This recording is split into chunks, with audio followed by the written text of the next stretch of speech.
King, Here. McDonald, Here. Rossi, Here. Parks, Here. Sobel. Here. All members present. Thank you. Thank you, Sam.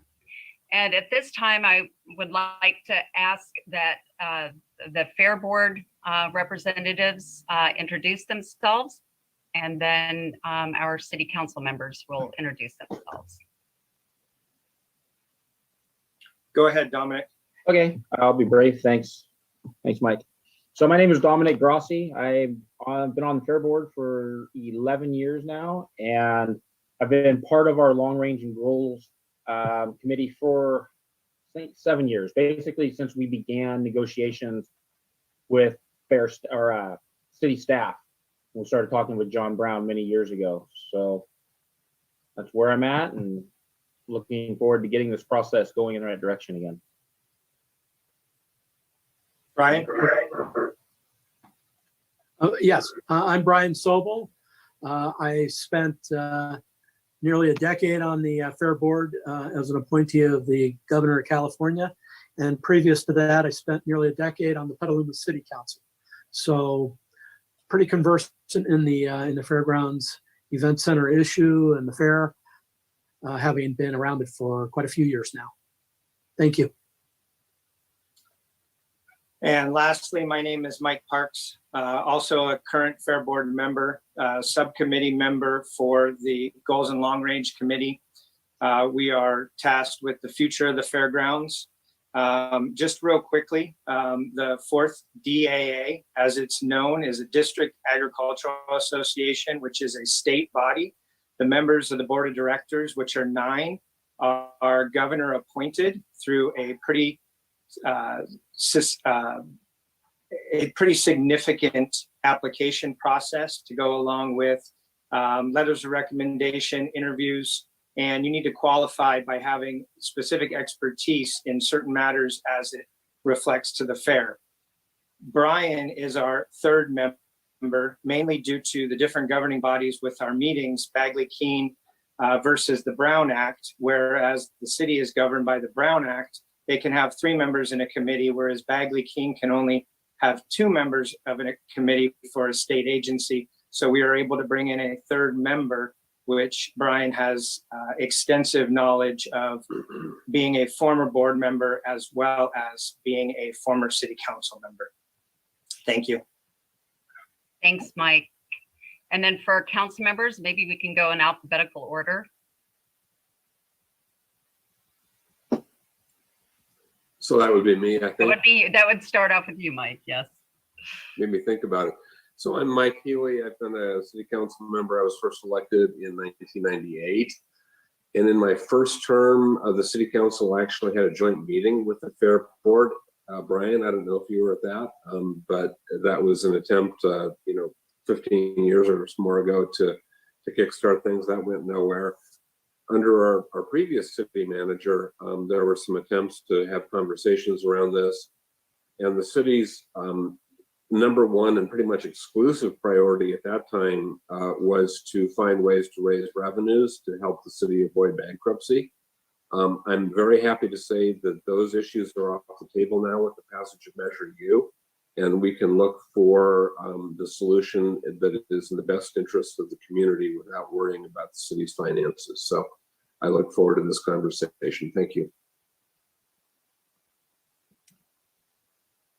My name is Dave King. I was first elected to the City Council in 2014 and re-elected in 2018. And in terms of this subcommittee, we are at the point where we are going to be receiving public input as to the future of the fairgrounds property. And this is one of the steps along that journey, and not the last step along that way. I think we're going to hear quite a bit from the public tonight. And for those who might be listening to this after the fact, this won't be your last opportunity to opine. This is going to be a long, long process. And nothing's been decided by our subcommittee. I had the chance to read a little bit on the internet this afternoon in anticipation of this meeting. And I can tell you, as members of the public, there has been no decision made by the council subcommittee at all. So I look forward to tonight's meeting and beyond. Good evening. I'm Kevin McDonald. I've been on the city council for 3 years now. I've been in Petaluma for 37 years and enjoying the fair every minute of that. Thanks. Thanks so much, everyone. I appreciate, and I'm echoing. So if everybody could put their, yes, put it on mute. Thank you very much. Well, welcome and thanks all for coming. We're very grateful and inspired by the passion and energy surrounding the future of the fair and the fairgrounds. Tonight, we're here to discuss and get initial feedback on the community engagement process for the future of this property. And we're excited to restart this conversation and pick up where we all left off together. And with that, David, would you mind pulling up the PowerPoint?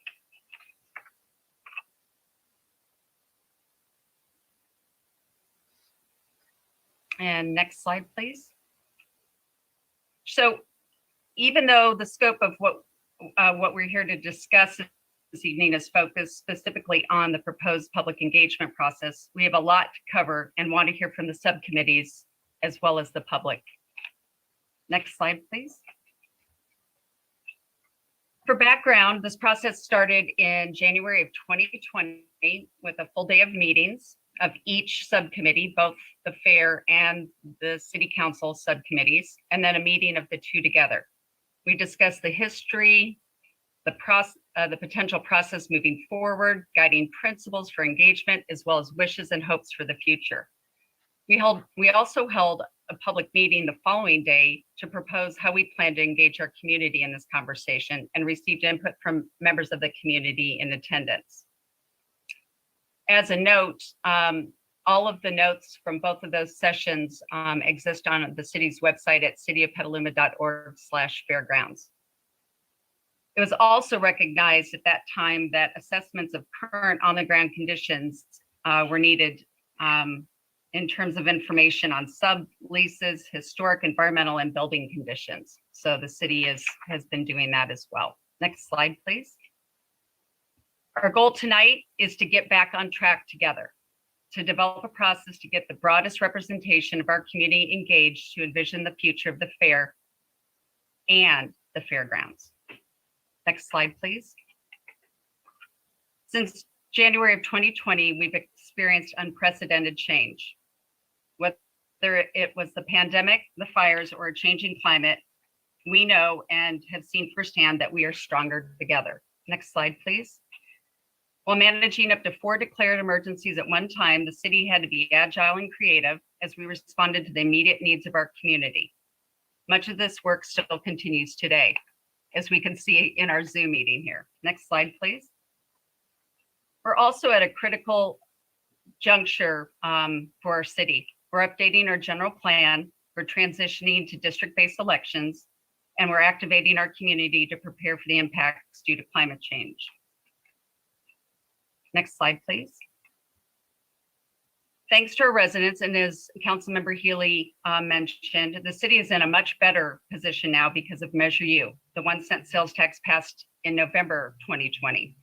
By securing this new locally controlled revenue source, we no longer need to look at the fairgrounds as a way to maximize city revenues to continue to provide essential city services.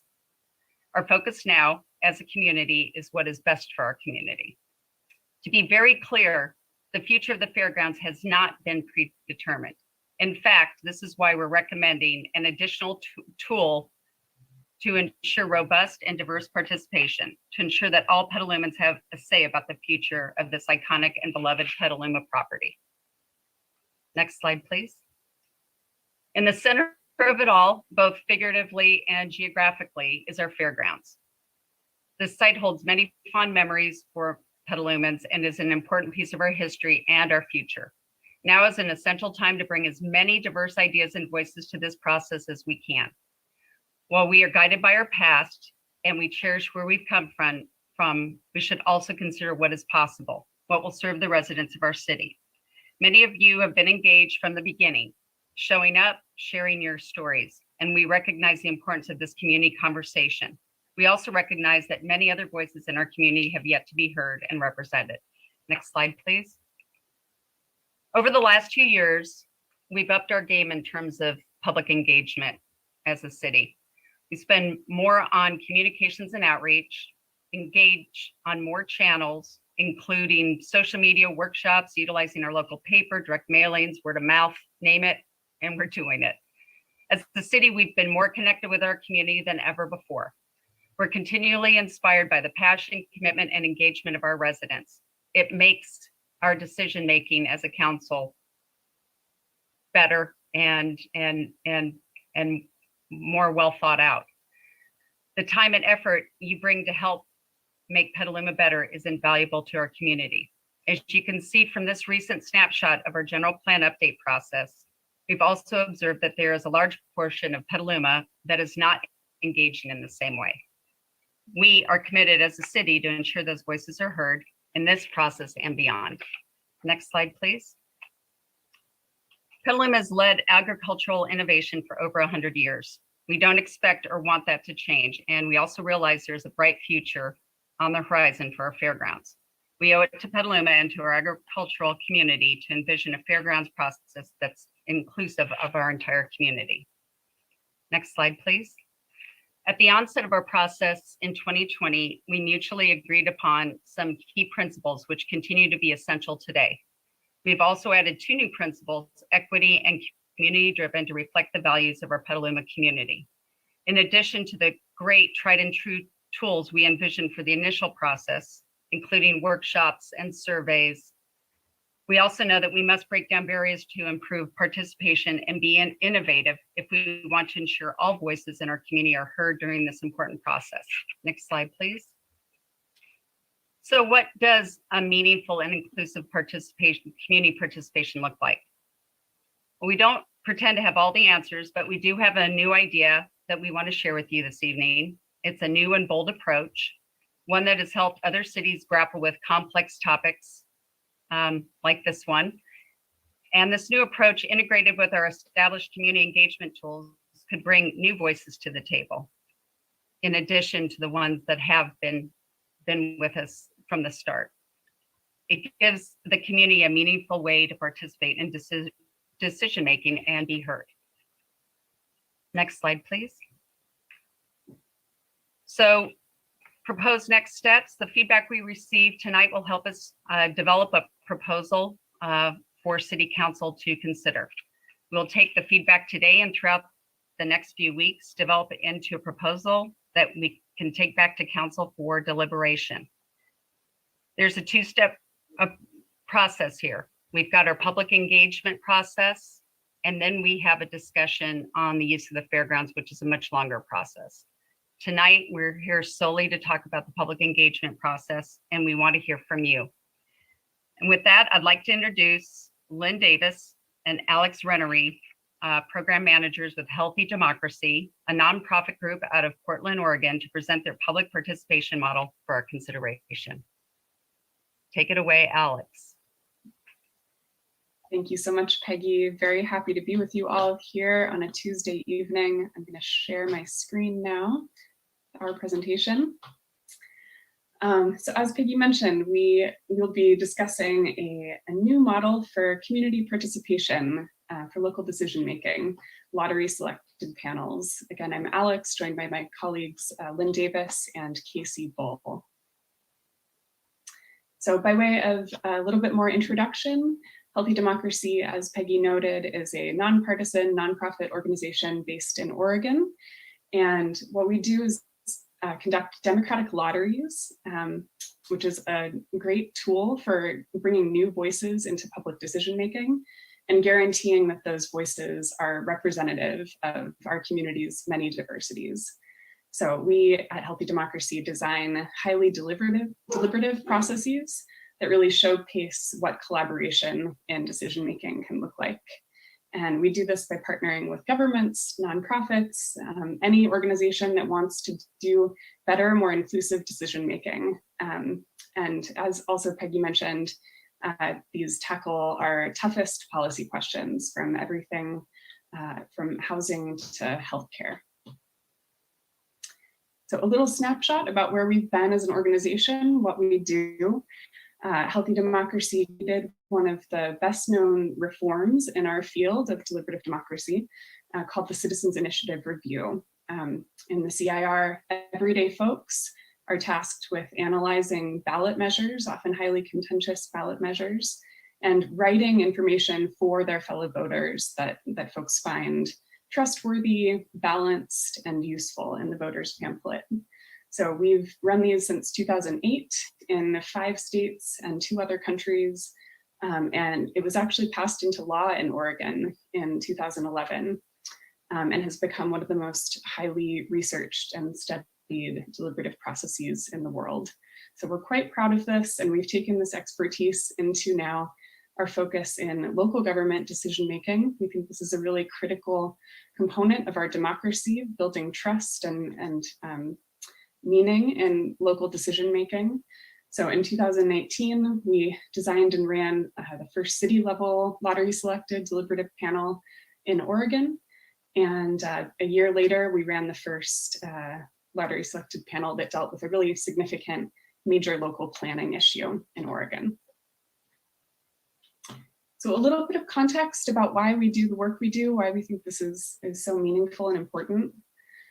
First and foremost, many of our communities don't see ourselves in our democracy. And to use a current example from Petaluma, we see this reflected in the demographic data of communities who participate in decision-making all across the state and the country. Often our communities of color and renters participate in far lower percentages than those communities exist in the general population. So our representation in civic engagement in these community conversations is still not representative of the many diversities that exist in our cities and states. And often many of us don't see public decision-making as something that was designed for us to participate in, or something that we all have the capability of doing. Our current public processes often assume a familiarity and comfort with a very specific way of interacting. So public meetings privilege a very specific kind of communication, often undervalue folks' lived experience with a policy topic. And often we're really encouraged to engage in debate rather than find ways of identifying common ground and collaborating with each other. So we want to talk to you about the approach that we use, which is a new way of doing civic participation, a new approach to democracy. Let's talk about the democracy pie, one of our favorite metaphors. Many or most of our current public decision-making processes at the local scale, state scale, every scale of government tend to fall into these 2 pie slices. So processes that are open to anyone, self-select to come to a public meeting like this one, or where you receive a special invitation to participate because you're a member of a particular stakeholder group, identity group, etc. But we think there's a piece of this pie that's missing. And that's lottery selection, this innovative way of getting more voices, more representative faces into our public processes. But perhaps a better metaphor is not dividing the pie up, but actually creating more democracy pies. We think all of these approaches are extremely valid and important in robust, meaningful decision-making. So processes that are open to anyone, for example, surveys, hearings, are really inclusive, at least in theory, but often we see the same individuals kind of self-select over and over again, and it's hard to really participate in a meaningful way. Often participation is quite thin or time limited and debate oriented.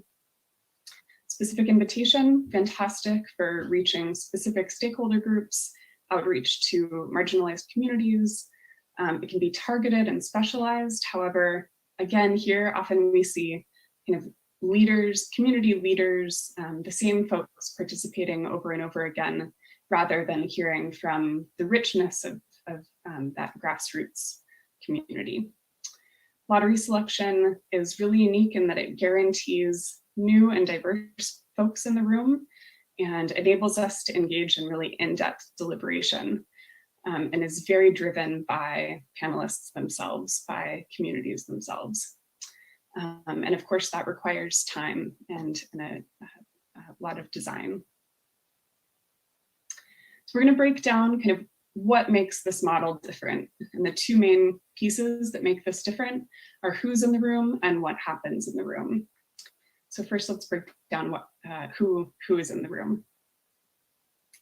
The democratic lottery process. So this can sound like a new term for lots of folks. So let's actually break down what democratic lottery means, how we get people into the panel. So first, we send out an invitation mailer.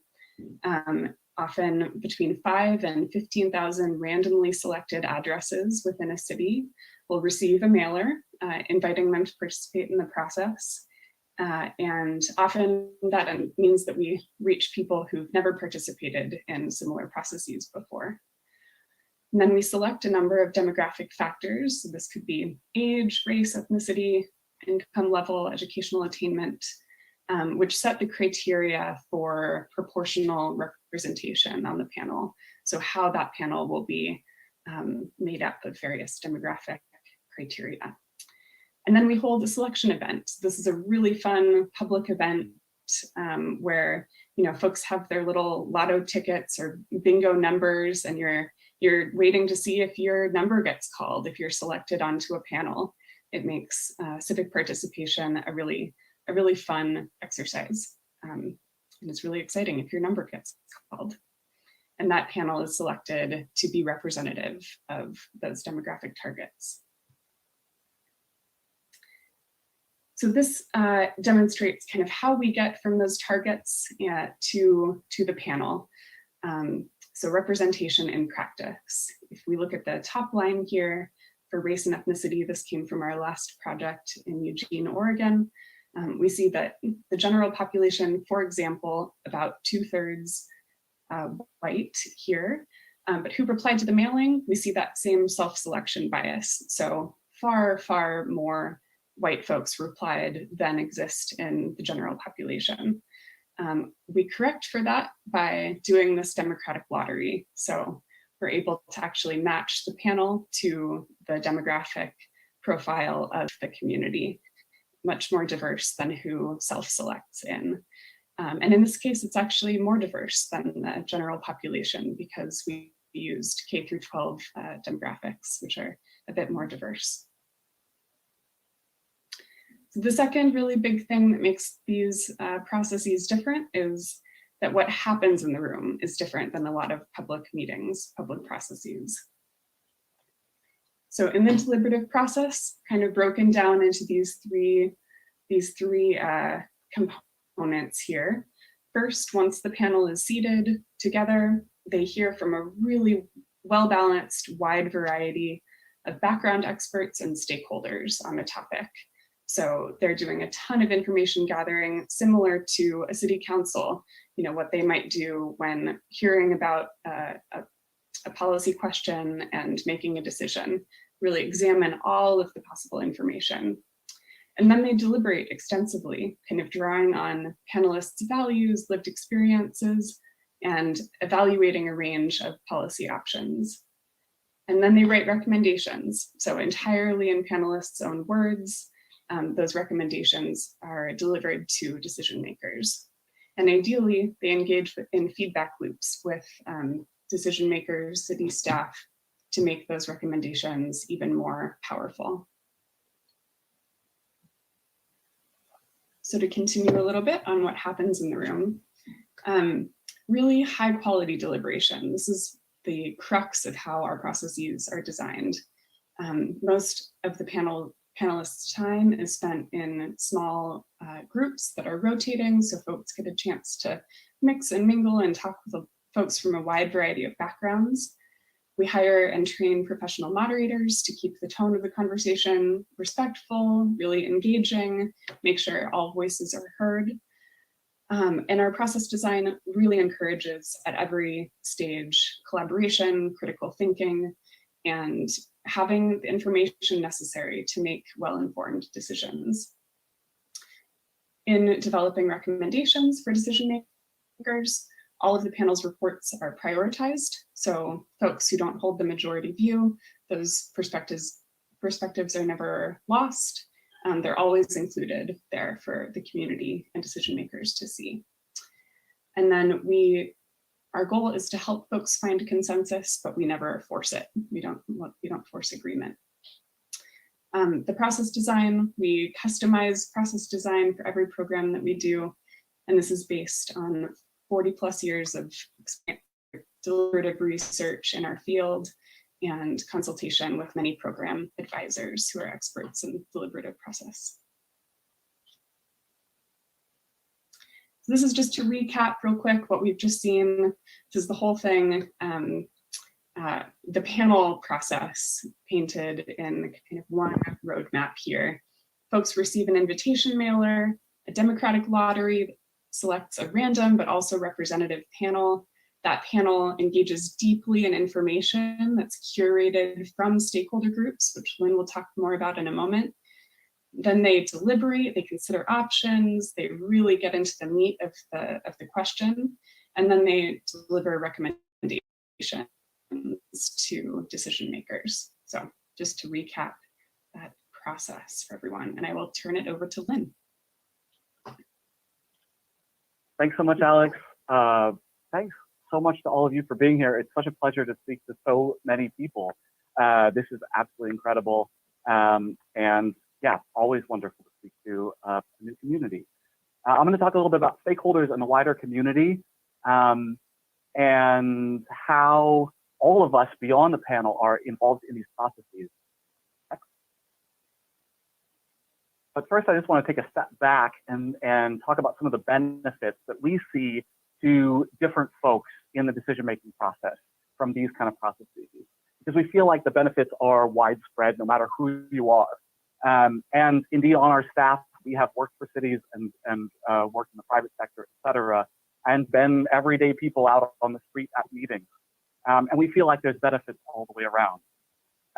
So to policymakers, we feel like the benefits are surfacing fresh perspective and the ability to hear untapped ideas from a group of folks that in our last project, 90% of whom had never volunteered for the city in any way before.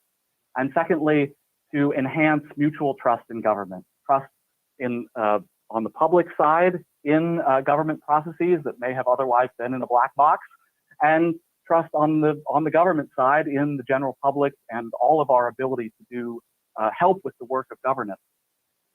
To stakeholders and advocates, we feel like these processes are fantastic because they allow for new collaboration and advocacy to new individuals who are provided the time and resources to deeply understand different points of view. It's literally their job to hear from all the folks on all sides of a particular issue. And to the public, we feel like these processes foster ownership over public decision-making, present a model for collaborative evidence-based discourse, and increase access for historically marginalized groups. Next. So to dig in a little bit deeper to the role of stakeholders in this process, you've heard about how the process works, how the selection works, and what's different about it once folks are in the room. But stakeholders and advocates provide absolutely essential pieces of this process all the way along the way. So let's first look on the left-hand side here at the traditional approach. Traditionally, the public gathers into stakeholder groups and tells decision, advocates to decision makers. Stakeholders are largely outside the political system, although they sometimes are handpicked to serve on city-directed advisory committees. Now let's look at what happens when a lottery selected panel is added. And it's really important to note that it is additive. Everything on the left-hand side here is still true. This just adds an extra component. an extra component for the public to interact with, and an extra component for the stakeholders and advocates to interact with, and an extra group for decision makers to hear from. So stakeholders under this model interact with panels in several ways. First, by curating initial information and presenters that go to the panel. After all, folks on the panel have been lottery selected. They may know nothing about this topic. Then by presenting directly to the panel, if their fellow stakeholders, if they have been selected through that initial information gathering process, or later on by the panel itself. And they provide advice as the panel conducts its analysis. We'll see more about that in a second. Next. So I'm not going to read through absolutely all the text here, but I'm going to touch on all the places along a typical process where stakeholders and community members are involved. So first, and I should say actually just to make this clear right from the outset, this is a generalized form of this kind of process. It's the same general process that we use, at least for any issue of this level of complexity that's also placed. So at the beginning of the road here, we will conduct stakeholder analysis, hopefully talk to many of you in the room tonight, individually, just to get an understanding of sort of the landscape.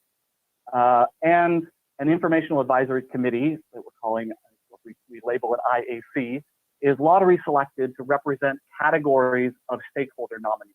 Now, importantly, this is different than the lottery selection that happens for the panel itself. This is within different categories of stakeholders that decision makers have identified. Ideally, that all folks in this room participate in helping to identify. There is a nomination process within each of those so that folks from a diversity of backgrounds get onto this committee. Then there's a community invitation, and now we're on the community side. A letter is sent out, as Alex said, to 5,000 to 15,000 random addresses, and it has details that folks need about the process, and recipients have a month to respond. Back to the stakeholder side now. There's a public information campaign that starts, and this, I'm sorry, actually that's the wrong color. That should be for the public, shouldn't it? That provides updates throughout the project, but starts at the beginning as the selection happens, obviously to let folks know, hey, look for this in the mail, and this is what's happening. And this meeting tonight is sort of the first piece of this campaign, utilizing traditional and social media, public events, etc. Then the IAC starts meeting throughout this whole first period every week and curates content that will be shared with the panel, invites initial presenters, and suggests additional stakeholders and experts to the panel on a menu. Now, on the community side, there's this democratic lottery that Alex mentioned that is super exciting, where folks watch and see if they have been, folks who responded to the letter, see if they've been selected onto the panel. And again, that selection is random, but also representative of local demographics. Another thing that happens before the panel is seated is that there is equity-based outreach done. We'll partner with local partners in the Petaluma area, in this case, or in any project, to do outreach to underrepresented communities, help elevate voices often left out of decision-making, and we will depend on folks in this room to help identify who those partners might best be. Next slide.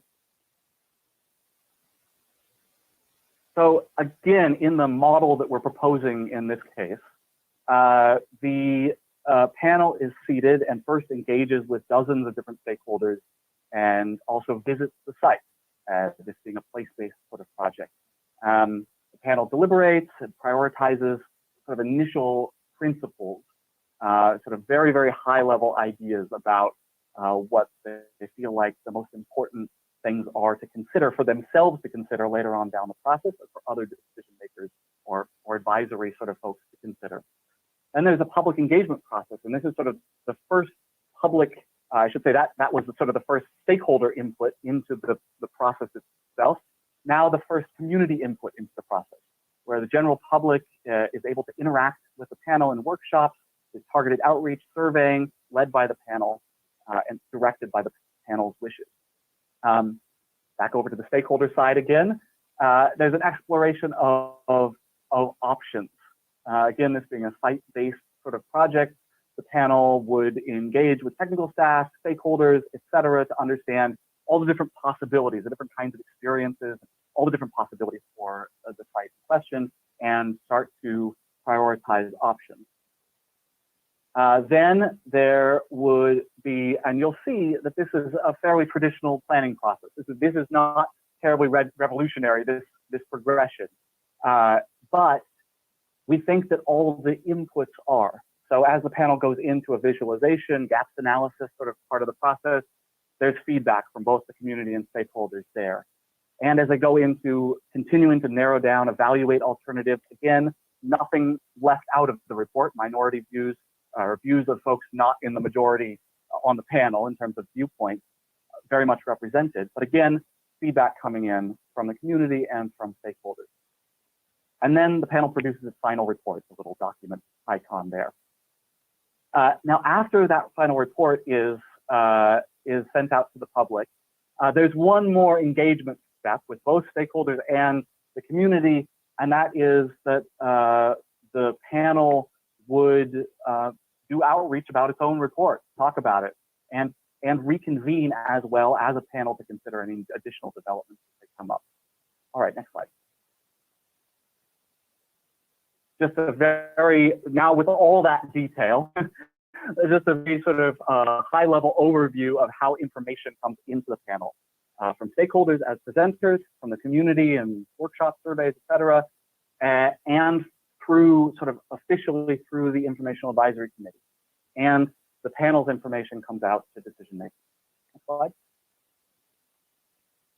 All right, let's talk about a couple of details about the panel and a couple other things that we feel like makes this pretty unique.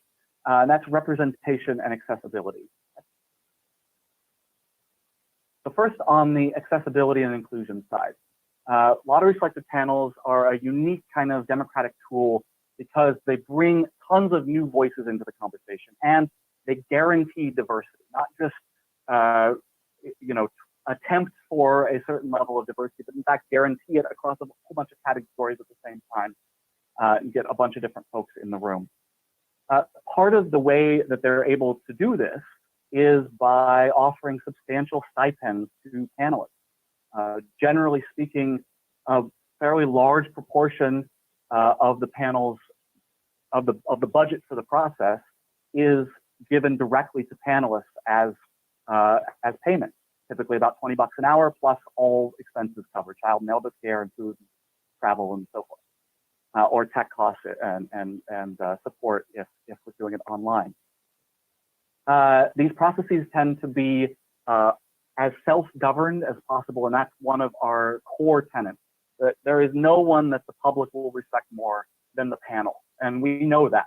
And so the panel itself should have governance power over its own process as much as possible. And we and everyone else should get out of its way as much as possible.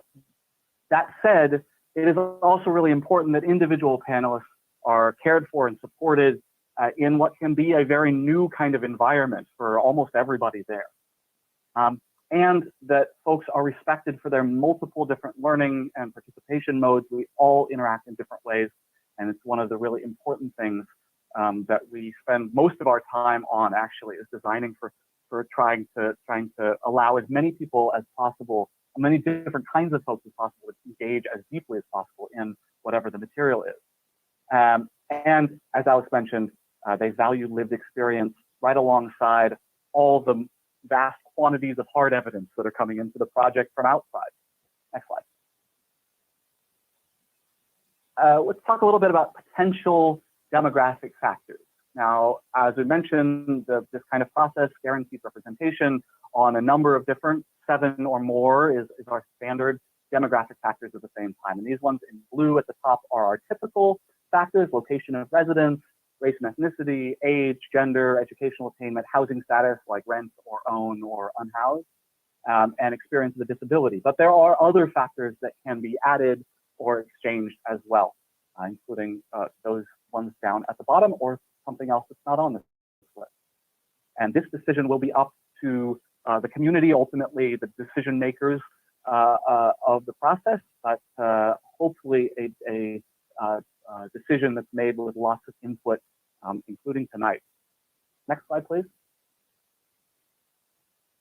So the last section here, we really want to emphasize that although this kind of model is, we think, a great new type of democratic engagement, it really isn't new. In fact, there have been hundreds of examples of this kind of thing around the world, and here in the US since about the 70s. Next slide, please.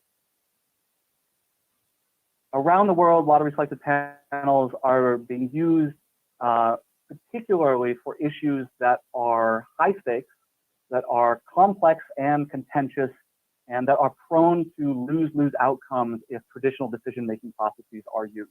Now, they can be used for all kinds of lower stakes issues as well, but they're typically first used for an issue that is really high stakes. Next slide, please.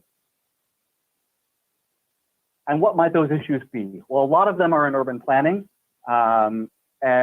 but they're also in strategic planning around policy issues, environment. You can see the list is goes down through basically every policy issue that you can think of.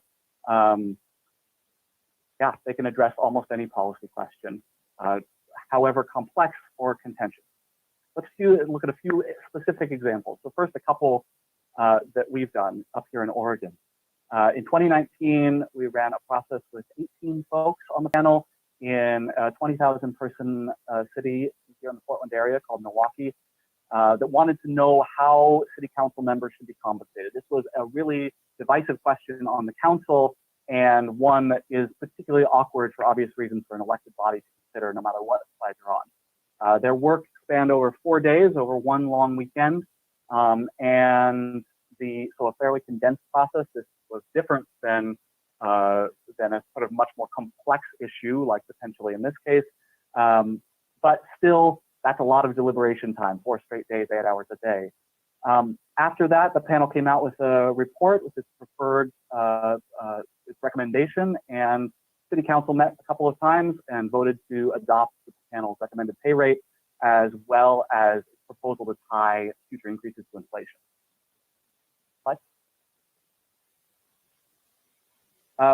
Another example, now a little bit more complex and bigger scale in Eugene that Alex mentioned previously about a year ago. This was around the implementation of housing code changes that were required by a new state law, a very, very contentious, probably the most contentious issue in that city at that time, or most cities in Oregon.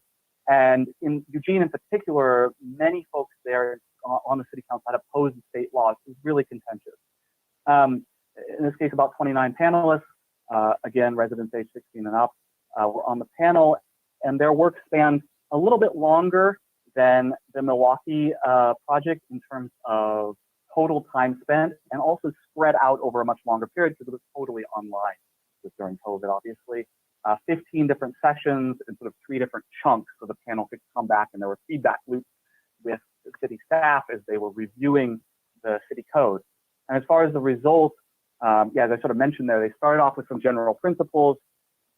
A bit late, a couple months later, came back and reviewed code concepts that were sort of the city was working on. A couple months later, came back and reviewed actual code language, which is heavy technical stuff. And in that process as well, the panel put together some general public engagement recommendations for the city, given their unique experience. That's something the city had requested of them. Slide. Now, one example that's a little bit bigger yet, run by another nonprofit based here in the U.S. That's a sort of sister organization based in Minnesota, actually. In Vancouver, BC, though, is where the project was in 2019. This was a planning process, basically to figure out which alternative the city should consider in terms of where it should put a new under or overpass across a rail line. This followed 2 years, actually I think it might have been more than that, of contentious traditional public engagement, but through that process they had worked out a number of alternatives, so the panel was starting a little bit further down the road. And the panel worked for across 8 different deliberative sessions, so quite a long period. This was in person. And that included public workshops, a couple of them, and a site tour. The result of this was that the City Council voted to approve the panel's second choice alternative. Again, they were prioritized, as we mentioned, and also considered several other important considerations that were really important to the panel that they had picked out from their first alternative, I believe. You can see more information to each of these, and I think you all have the slides on these websites. Next slide. All right, so as I've just mentioned, recommendations in these three cases, the Eugene process, the final result of that is still ongoing. But in general, across, this is an international study, we see that recommendations made by lottery selected panels are more often than not, at least the majority of them are accepted. Gosh, I said that in a weird way. More than 50% of the time, more than 50% of recommendations made by the panel are accepted, which is a quite high sort of uptake. Next slide. And again, to come back, we feel like that is because of sort of the benefits that this kind of process can offer to various folks involved. Again, for policymakers, new ideas and mutual trust, to stakeholders and advocates, more collaborators, more opportunities to tell your story, and to the public, more ownership and access. And we feel like for us, this is our passion.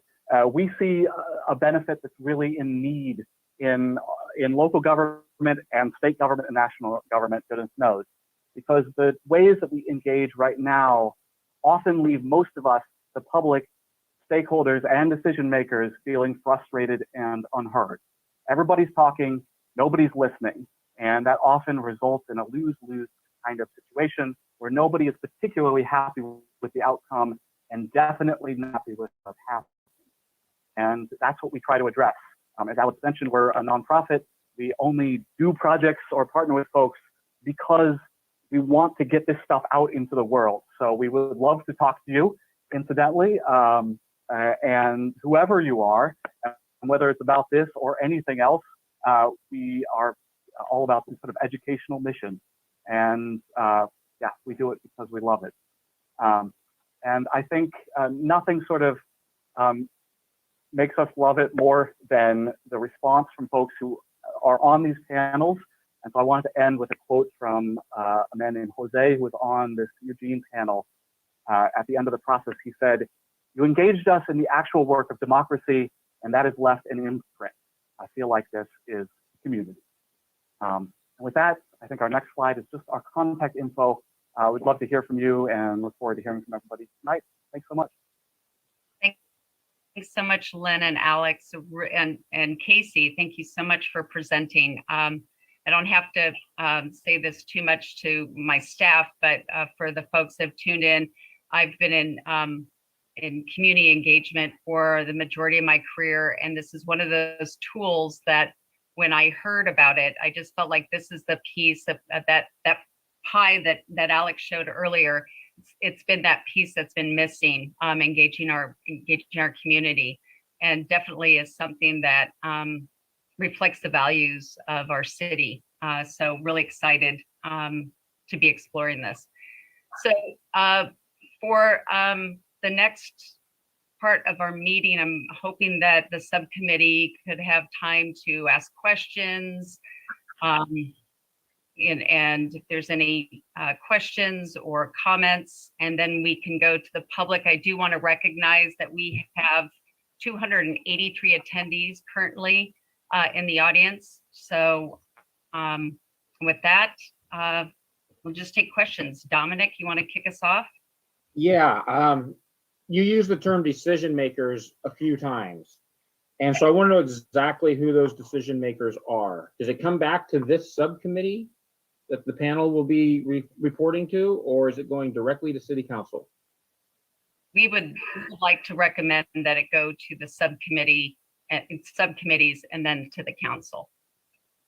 Okay, so that kind of leads into my next question with regards to the informational advisory committee, because that's where I had a big concern.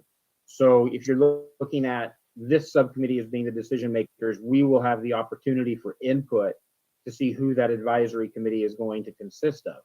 Because my concern was if it went just to the city council as the decision makers, we'd have no input on who is on that informational advisory committee.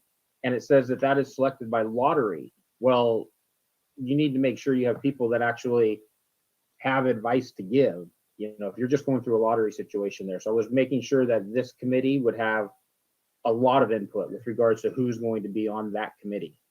Absolutely, the stakeholders. So I don't know if we have a good slide to show that, Lynn, but the stakeholders would inform that, and the fair and the city both figure prominently in that. Okay. And I don't know if you want to get into comments now or wait till after. Otherwise, those are the main questions I had. Right now. Let's do questions, and then we'll go to public comment, and then circle back for Okay. comments and next steps. Thank you, Dom. Mike? Yeah, thank you, Peggy. I just have a couple. First off was 2 years ago, the initial third-party consulting firm, Urban Design Associates. What was the reason for leaving them and going with Healthy Democracy? I think it was just time. You know, they were under contract. We were working with them, and as I stated in my initial presentation, kind of chaos ensued with the pandemic, with the multiple fires and emergencies, and they're off doing other work. And then we discovered this new tool and thought, let's talk about exploring this new tool along with a lot of our established processes that we already have in place. Are they working on any other projects with the city outside of this one? No. And Lynn mentioned the budget. What is the budget established for this? That really depends upon the input that we received tonight, because they're going to have to go back and, you know, price this out. Okay. There was some inconsistencies and that I wanted to clear up. Peggy, in your initial presentation, it mentioned stakeholders and resident participation. And then in Alex's presentation, it mentioned a mailer going out to the city. Are we engaging just the citizens, the voting citizens of Petaluma, or are we going out broader than that to include even people that are not necessarily considered stakeholders, but are we going out broader? Are they going to be a part of this? Stakeholders will be as broad as they need to be. And that will be, we'll all have, both the fair and the city will have input on the stakeholders. But the mailers themselves are going to go out to just the voting. Well, not just voting, like as you saw from Lynn's portion of his presentation, that the panel would be selected from city residents from varying demographics, depending on what the input from the stakeholders are. So we can choose demographics, whether it's age, they don't need to be voters, age, all the demographics that Lynn had listed, and that's the input we'd like to have tonight. And I was more specific towards residency and people living outside of the city limits. I wanted to be clear on that. For the panel? For any port of participation in this. Well, not in, for the participation, that's not limited. We've got stakeholders, and I don't know if we have a good slide for that, Lynn or Alex, but it would be nice to pull something up so we can kind of speak to it a little bit. So stakeholders can be represented in and out of the city. The panel, however, we are looking at city residents. Okay. Thank you for that slide. Mm-hmm. Yeah, this just represents again how those groups are different, the IAC and the panel.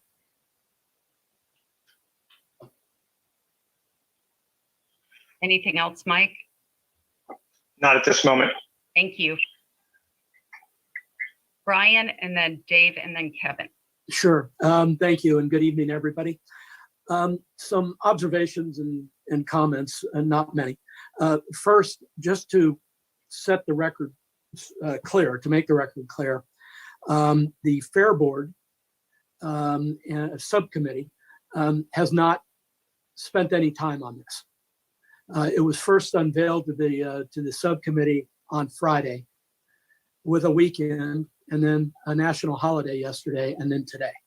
That's not to denigrate the process or anything else with respect to healthy democracy. It's just we haven't had a chance to even look at this. So that I think is to be clear. Second, when I hear the term stakeholder, and I'm looking at this presentation this evening, I see that the stakeholders appear to be individuals. But stakeholders in the community, especially if panelists are only going to be community members, it seems to me would include interest groups as well. You know, there are a whole lot of people who have a vested interest in the fairgrounds. Residents, but also the business community, the chamber, the Downtown Merchants Association, the North Bay Leadership Council, which employs hundreds of thousands of employees in the region. The service clubs that make their money through events that go on not 5 days a year at the fair, but 362 days a year at the fair. It is an economic driver for the community, which I wouldn't want anybody to lose sight of.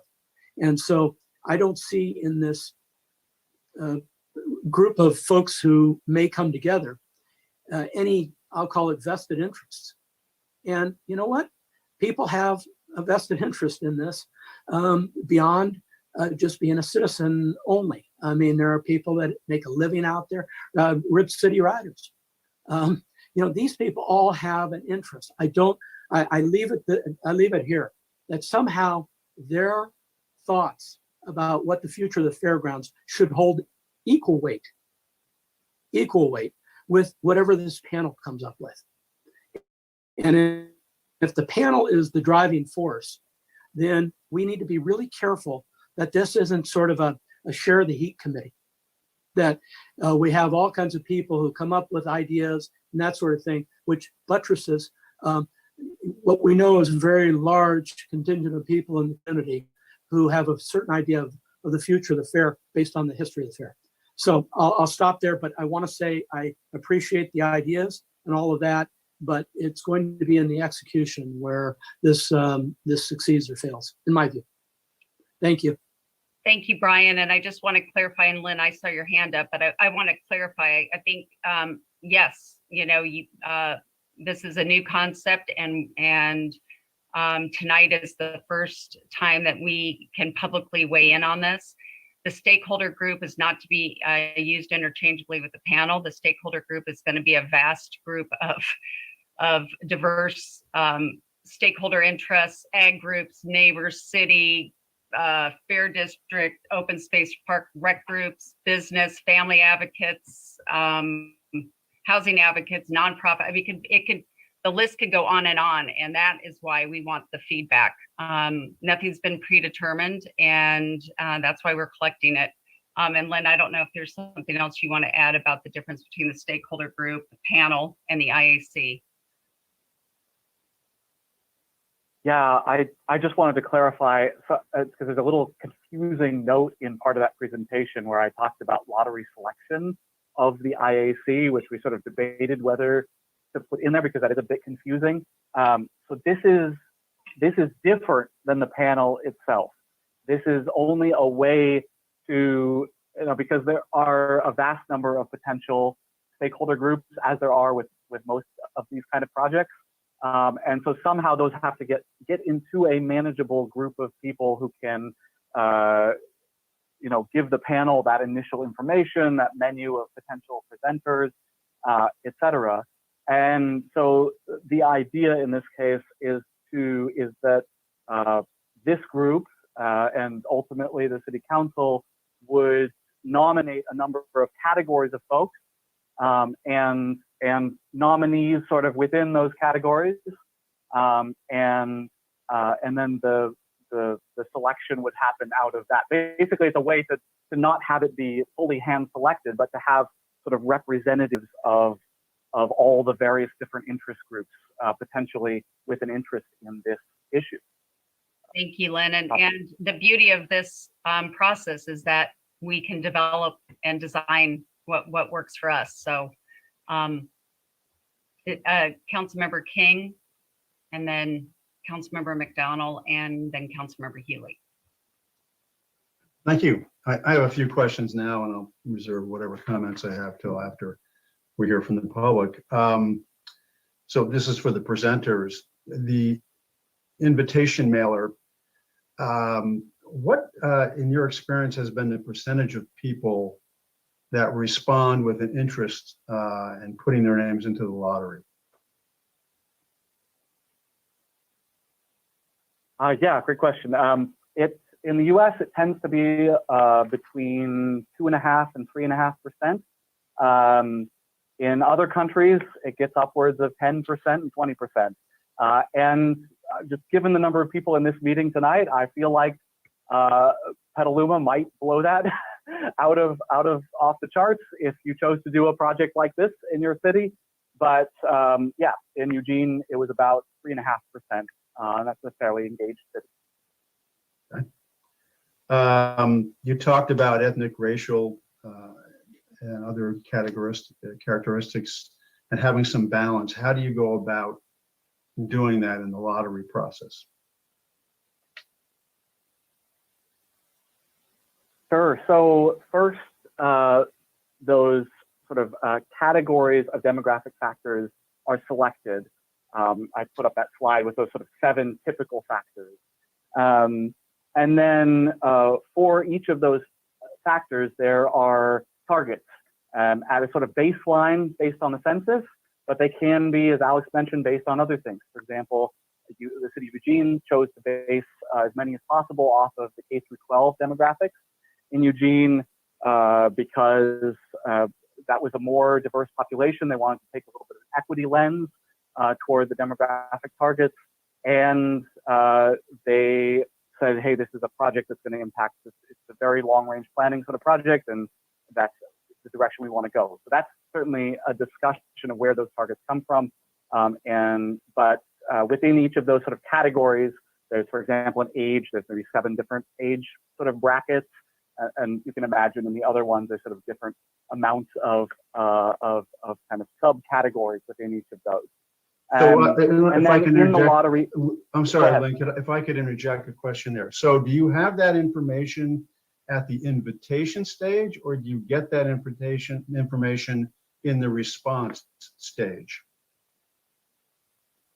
so the targets are based on some kind of external source, like let's say the census demographics.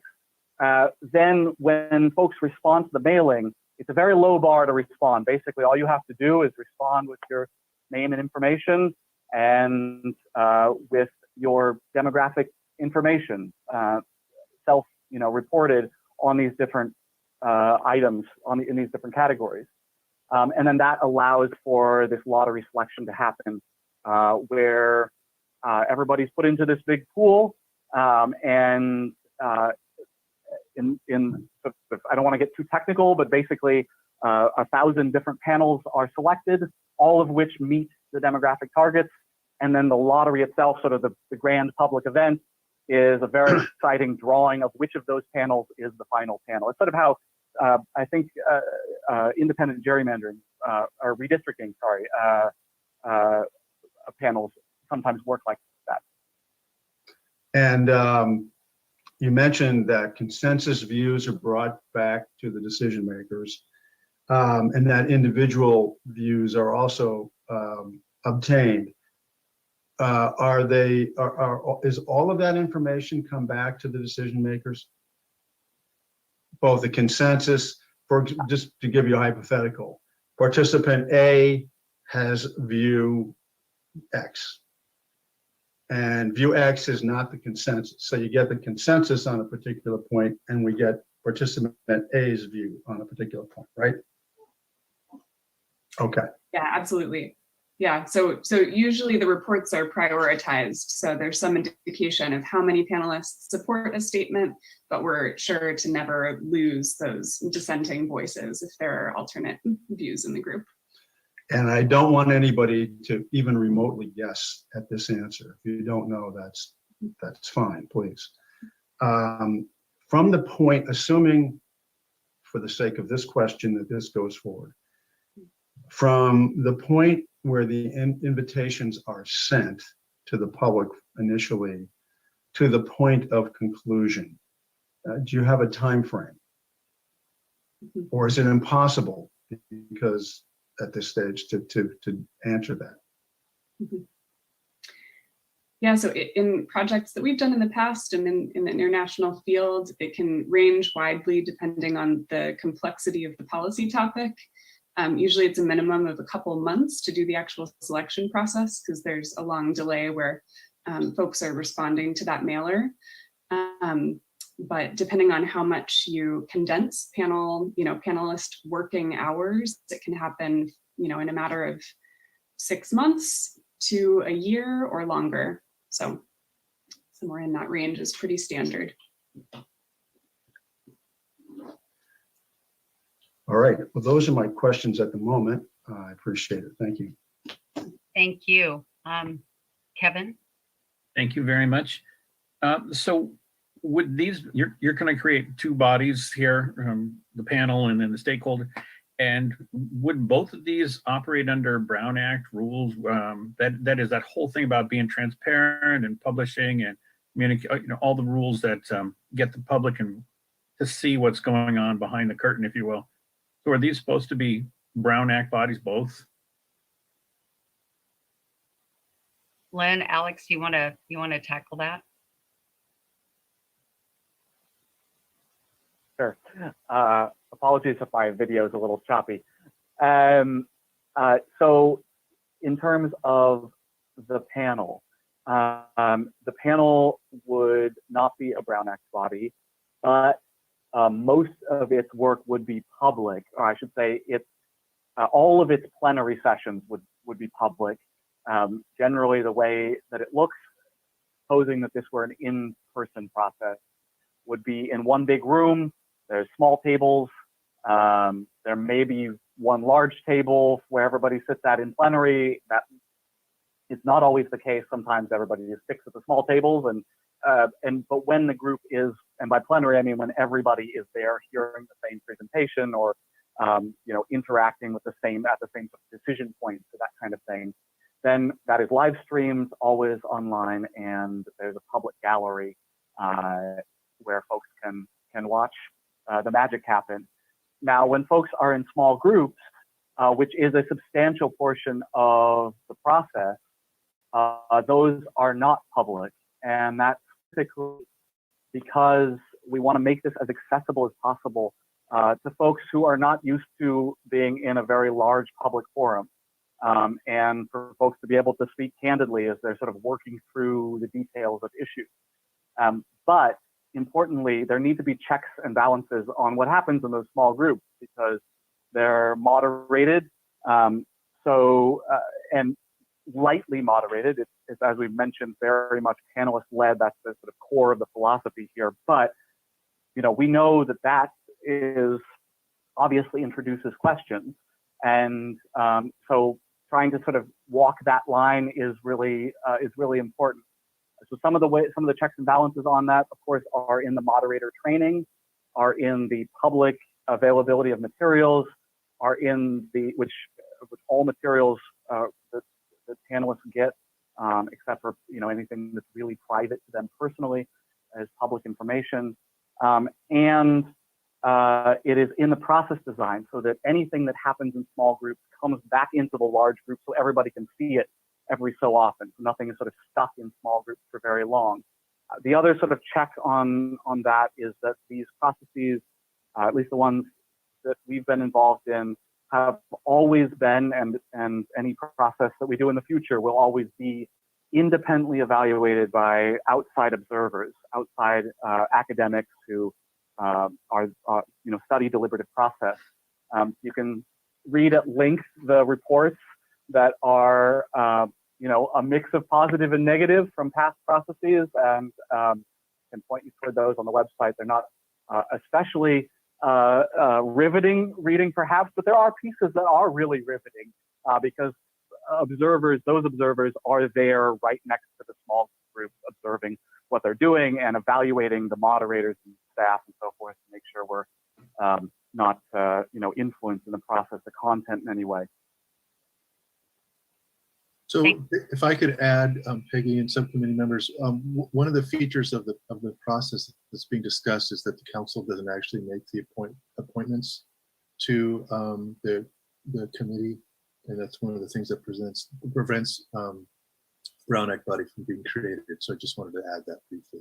Thank you. That yeah, that's kind of the distinction I wanted to have there. I get that it won't be legally required, but I think it's awful lot of good practice to have all that transparency and other, you know, the rules I wrote for the Brown Act are good even if you're not Brown Act. So then my second question was, you were saying 5,000 to 15,000 invitations to go out, and that's a pretty big range. How do you pick what, you know, what the target is and when? Yeah, that depends. That depends entirely on the size of the panel that's being selected. So in the case of that Milwaukee process that I mentioned, that was about 20 people, it was 5,000. In the case of a process that's more upwards of 40 people, it's going to be maybe more like 12,000, something like that. We sort of have to estimate, of course, because there's this, we need a certain number of responses in order for that lottery to take place and be able to fulfill all the targets. So in general, if we get about 5 times the number of responses as we need people on the panel, then we can satisfy all those targets. And we've never run a process where we didn't satisfy the targets. That's why, you know, sort of one of the big hallmarks of this, that guarantees that all those different targets are met. If someone's not direct mailed an invitation, can they still apply? Great question, and something I sort of wish I'd mentioned. Thank you. Yes, there's a new policy that we are implementing with all future projects, something that we're calling golden tickets, where we will work with social service agencies to reach folks who experience houselessness or who are otherwise unable to potentially receive an invitation at their address. Well, I was worried about just someone who generally wanted to enter the lottery and had an address too. The other question, you on slide 28, you had location as one of your criteria, and when do we decide whether that's a factor in this process, and what does location mean actually? Well, I'll leave that up to you all a little bit about when we would love to receive feedback on that at any point. But yeah, that's very much up for consideration, whether that's a factor and what the sort of, you know, districts or whatever are under that is something that's okay. Not a decision that we would want to make. My other question was, we're talking about bringing people onto this panel and stakeholders being separate, and thinking, if you're like, you know, if you have a conflict, or not a conflict, but an interest, and you still be on the panel, let's say you're a Live Oak PTA member or something, or you sit on the city's planning commission, or any of these things, what gets you not allowed for panel? Yeah, I can take that one. Yeah, the only excluding factor is if you currently hold public office. So certainly in doing this kind of selection, you know, we very well may send that invitation mailer to someone who's also, you know, involved in an established stakeholder organization, and that's also kind of the beauty of this process, is that we get many different kinds of people all engaging in the deliberative process together. So there's no formal mechanism for excluding folks. If you receive the mailer and respond and want to participate, then you'll be in the running. Thanks. Last question. how long you're anticipating for the total of this process? Day to today to start to finish date? So Kevin, I think that question was answered earlier, and I think it kind of depends on how we want to define the process. It could, we recognize that, the end of 2023, the lease is up, and we realize that this process has been delayed over the last 2 years. So, we would like it, I think as much as the Fair Board would like it to move forward, quickly, but thoughtfully. So, no longer than it would take to do our regular outreach, but just it would be more robust. Yeah, I do assume we'll move this as fast as possible. Just curious how fast it's possible. Thanks, done. Well, if we took it to council, let's just say we took it to council in February, we probably could have a panel report by late summer. Does that sound doable, Alex and Lynn? Yeah, absolutely. Thank you. Thank you. Mike Healy, and then Mike Parks. Thank you. So to follow up on that point, I always see the time frames sliding here. When the council ad hoc members met with staff and the consultants, we were told this whole thing could wrap up by the end of June, and now we're being told end of summer. And then earlier I heard a 2-month selection process followed by a process that takes 6 months to a year. So I think when you bring this to council, you really need to tighten that up. I'm not prepared to support something that's going to go past summer or potentially go past summer. It really needs to be expedited. If this, because, we have a lease that's up at the end of next year. I'm willing to engage in this kind of a process for a few months, but we'll see what the results are. And then this ad hoc committee and then the real decision makers, which is both the Fair Board and the City Council, need to weigh in and get to work. So I'm not okay with an open-ended time frame here. Let's see. I also think when this comes to council, we need a lot more specifics on how the Independent Advisory Committee, Informational Advisory Committee is going to be put together, and also guarantees to the public that even if you're not on the Informational Advisory Committee, your input will be heard and considered. And I haven't heard any conversation tonight about whether public comment is going to be accommodated at these meetings. I'd like an answer to that question. I noticed we have 280 people attending tonight. If everyone got their 3 minutes, we'd be listening to them for 14 hours. I think a lot of people are going to be very disappointed that they don't get their 3 minutes tonight and are going to want to have their time either at a council meeting or at the advisory committee meetings. So I'd like more conversation around that. And I guess when this comes to council, I'd like to have more of a conversation, more robust conversation about how this group is going to be given realistic frameworks in which to operate, so that we don't come back with things like, oh, we'd like the Raiders to move here, we'd like the Giants to move here. There's some realistic financial constraints and other things like that that need to be taken into account, so we don't just get a wish list. So I'll stop there. Thank you. Thank you, Mike. And I would just add the reason for kind of a moving timeline is kind of dependent upon the feedback we get about what process we want to design. But, ideally we would have, a convening and a report by, like I said, by the summer. So, and then as far as details from now until the time we take this to council, we want to do a robust outreach both to our to the subcommittees to get more detail on kind of parameters and feedback from the community. So we have a place on our website for those that couldn't attend tonight's meeting to be able to give us comments on this process. But we will be promoting very specific questions out to both subcommittees and the community, so it can inform our council conversation. And Mike Parks and Kevin, you still have your hand up. I don't know if you wanted to talk after Mike, but.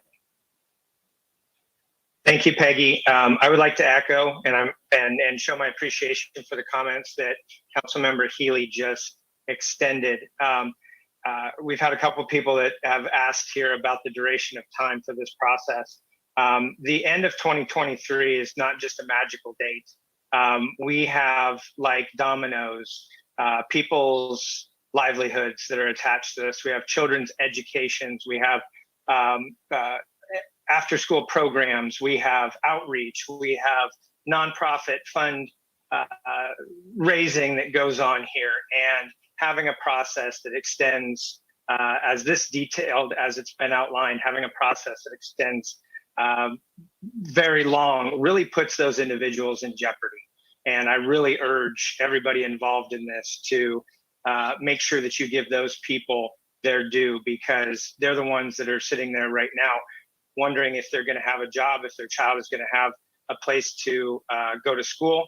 On any given day on the fairgrounds, there can be up to, or sometimes over 500 people on a Tuesday, Wednesday, Thursday. There is a tremendous amount of activity that goes on to that property. And with an unknown future, that makes a potential parent sending them to school there a question. And maybe that's less revenue for that school, and that school can now not pay rent. Maybe that is a potential teacher who would like to teach there, but they're concerned about the future of that school. And now the school or the business or the daycare or the racetrack or any number of the businesses that are attached to this property, now they're going to struggle. So it's really important that this process move along speedily. Obviously, we want to give full disclosure and clarity on everything and give everybody an opportunity to have their say. But time is ticking. We've lost 2 years. We're starting the process over again with a new company. And we really cannot let this go much longer. Along with that, and I apologize, but I would like to phrase this question again, and I'm going to do it in reverse.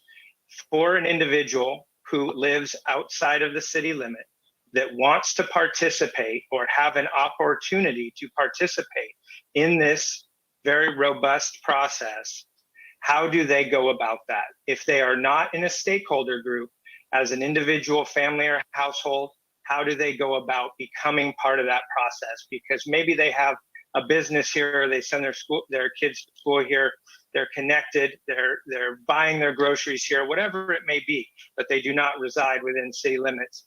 Please outline a pathway for them to have an opportunity to participate in this. Alex, do you want to take that, and then I can add? Yeah, absolutely. Yeah, thanks for that question. It's so, as Lynn's slide on that kind of roadmap tries to outline, and happy to go back to that if that's helpful. There are many points at which one can, any community member who cares about this question, would be able to participate. So that looks like a few different things in our standard process, and the exact inputs or the exact opportunities would depend a whole lot on the specific process design if we were to move forward on this question. But to give you a few examples, if that's useful, the community may be invited to participate in a survey that the panel writes questions to see how that broader community feels about certain things related to the question that they're examining. So the survey from anybody who wants to give their input is then considered by the lottery selected panel. There might be an opportunity for community members to submit more formal proposals or ideas to the panel for consideration. There, absolutely could be opportunities for public input or public comment periods. And yeah, so there are many different options. There's the equity-based outreach, so working specifically with marginalized communities, folks who've been traditionally left out of these processes to inform the panel through kind of more directed communication channels. So I hope that gives you an overview of a few options. We certainly think that this works in concert and just gives another audience for people who care about any given policy question in their community. Another group of folks who also care deeply and are working to find a solution, to listen to them.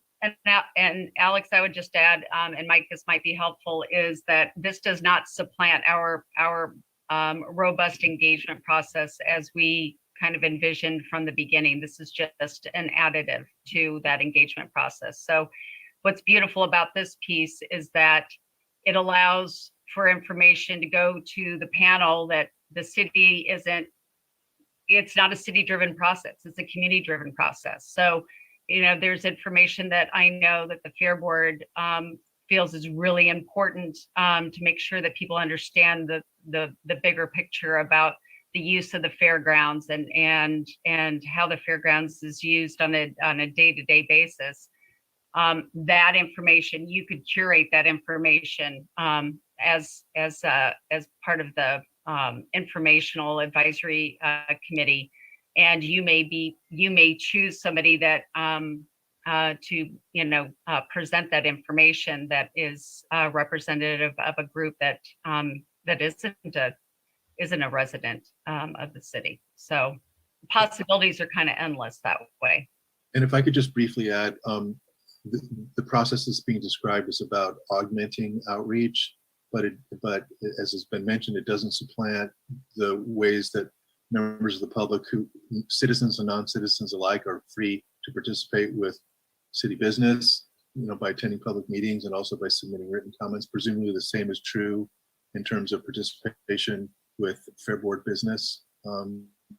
So that still is fully available. Thanks. Thank you, Eric.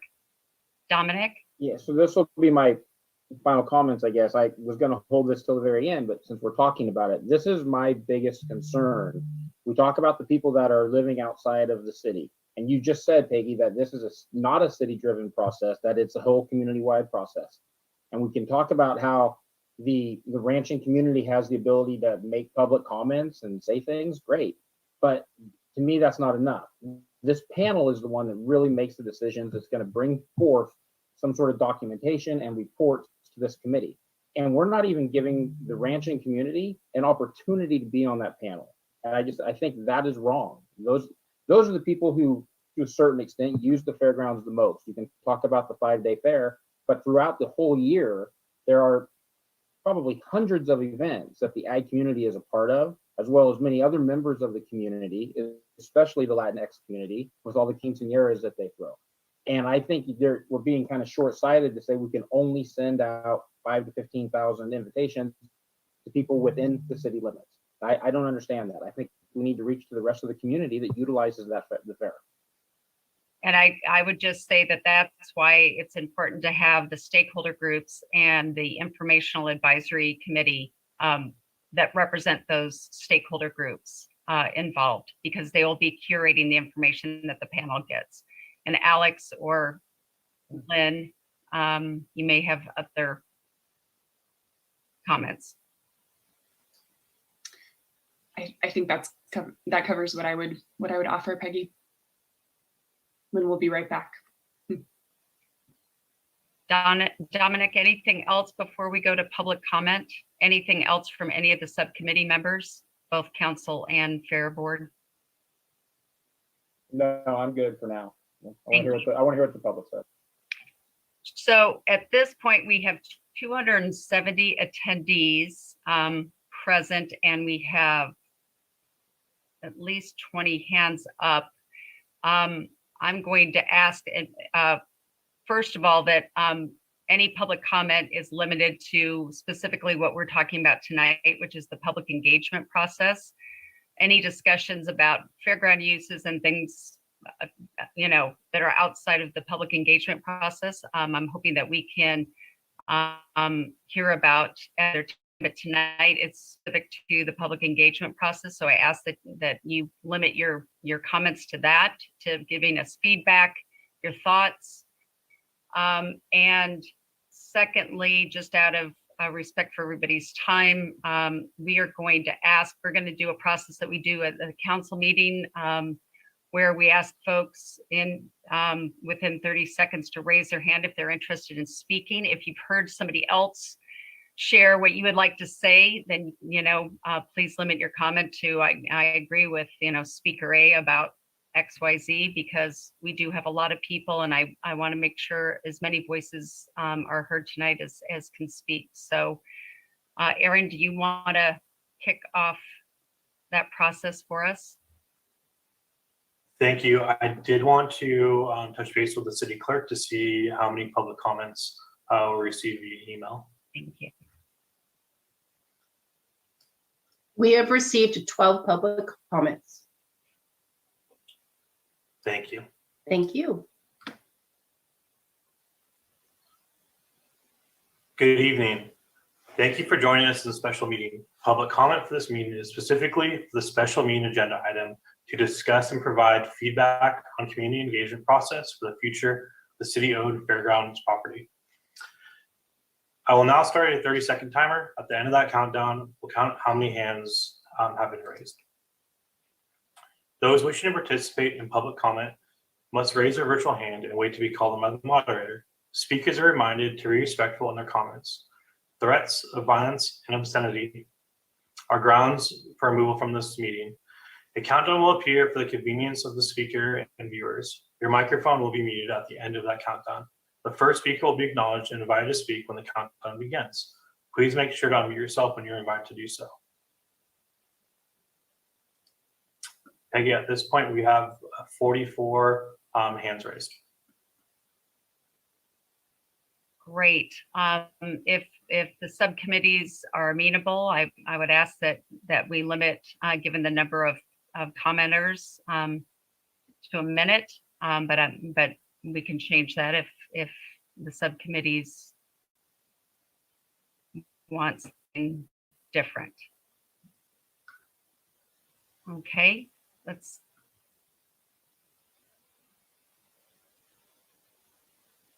put a minute and call the first speaker, Aaron, please. Good.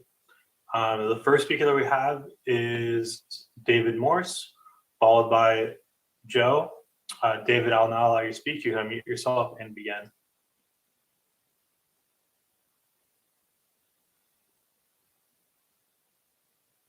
David, you can unmute yourself and begin if you're there.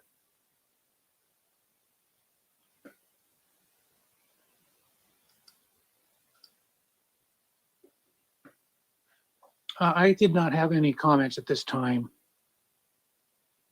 Okay. Thank you.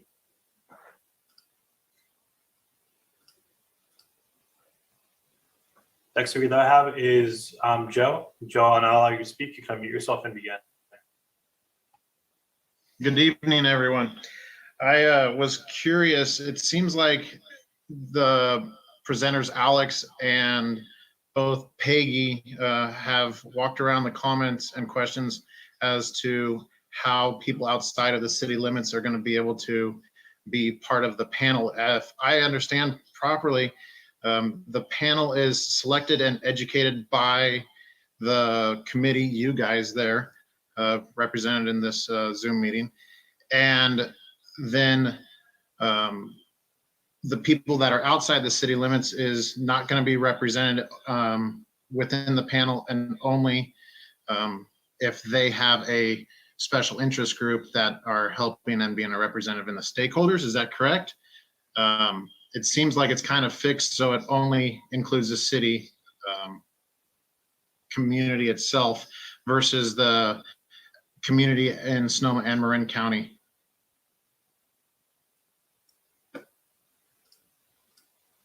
The next speaker that we have is Kylie. Kylie, I'll now allow you to speak. You can unmute yourself and begin. Hello. Losing our fairgrounds, even just an acre or two, would be devastating to our community. Once you lose it, you cannot get it back.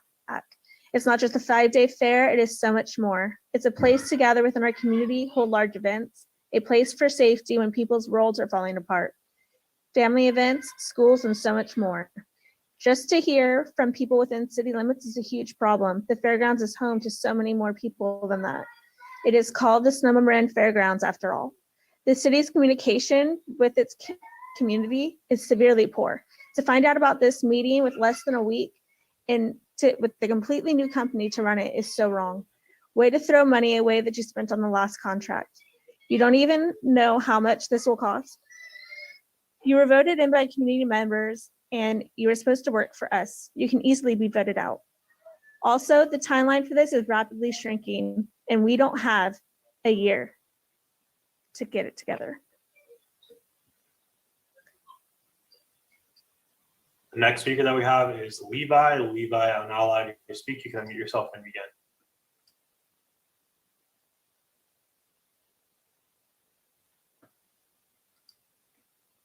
Levi, if you're there, you can unmute yourself and begin. Yeah, Levi handed it to me. Levi wanted to point out that he doesn't believe that both Peggy Flynn and her assistant even live in the city limits. Is that something that's going to be a conflict of interest since you're going to keep everybody from that live outside the city limits to be part of the panel process? Are you answering questions or is this just letting us talk? Sorry, this is purely just public comment.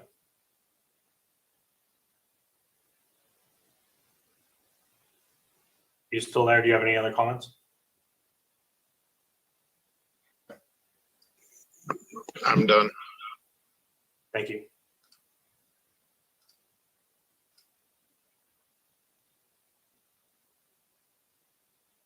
Next speaker that I have is Paul G. Paul, now allow you to speak. You can unmute yourself and begin.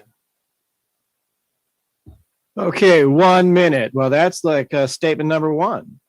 We don't really respect what you have to say because you're cutting down to 1 minute. Gee, we can't make as much time just for 2 minutes for everybody. This is the problem we have with this city council and with this city manager. You should be respecting the public and you should be respecting all the people who have a stake in using this land. There's a very simple way to do this. You don't need an expensive consultant. You can have a series of public workshops. Anyone who has an interest in this can come and participate. And that way, everybody gets a chance to participate in this process. Don't need special filters, don't need special ways to select, don't need all these things. What you do need is to understand this is government of the people, by the people, for the people, and the people that use this place is what matters. So include those people as well. Very simple stuff. That's what's important.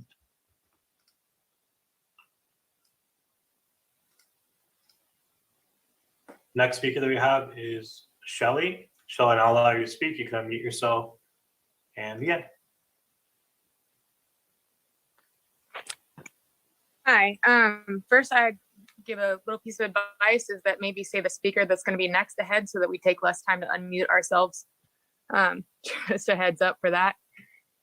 Next, I just want to say that you guys have got your work cut out because our trust in the community is already in your guys' process is already down the drain. The community isn't trusting you guys because there's been hundreds of us that have been working for years to try to voice our opinions and be heard, and it's going completely down the drain. So we feel like it's a big waste of our time. Then we've got 200 and some odd people on this call, and you're completely disregarding the people who are currently using the fairgrounds, which many of us are outliers in the community and Hispanics like myself who do not live inside of city limits. And you want to talk about diversity and hearing everybody in the public, but then you're not going to actually listen to us. That's not right. So.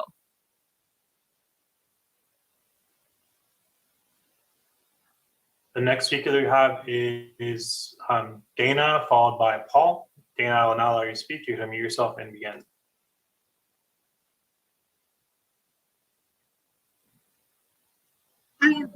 For the minute, just kind of reiterating what's been said, and I just want to put it this way: except for the 4 years that I was away at college, my zip code has been 94952, and everything that happens within that city limits, Petaluma city limits, my hometown, directly affects me and my family and my future.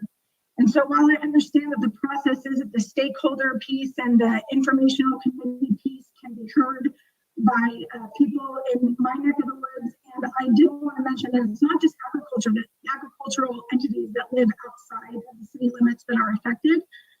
But I really, really urge you that if this is the process you're going to go down, and I appreciate the idea of the concept of trying to be inclusive, being inclusive would mean at least having a portion of that panel be people who are in the 94952 zip code, not so much just the city limit. I think that is very imperative. Thanks for your time.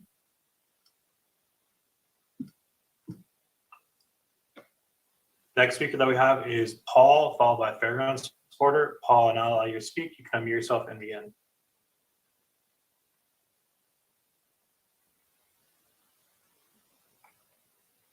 Can you hear me now? Yes, we can. Yeah, my questions are about this company. Where are they based, and are they a 501c3? Are they a for-profit company? I hope we can find that out in the future. And also, for some of us who haven't paid close attention, is there a possibility that at the end of this lease negotiation, which hopefully is just financial, can we still have our fairgrounds as it is? Maybe Mr. Sobel or Mike Healy can answer that. Since the measure you went through, Mr. Healy says the city is okay now on all their pension liabilities and pothole repair. Maybe the fairgrounds can be on its own and be as it is forever. Thank you.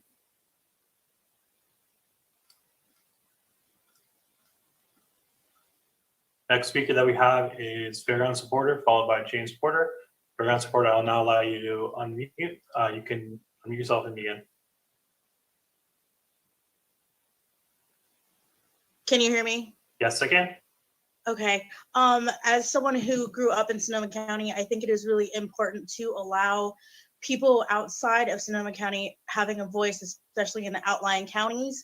For example, I grew up in Sonoma County, but I was considered unincorporated, but I grew up going to this fair, doing 4-H in this fair, spent years in this fair. It means a lot to the community. And I think it is really important, if you want the community to respect you in this process, that you allow everyone in the community to participate. Because this fairgrounds, not only is it just a fair, it is the heart of Petaluma, and none of us want to lose it. So I do ask that you take into consideration everyone that uses this fairground and how it is used, because it is so important to this community. Sorry. That is.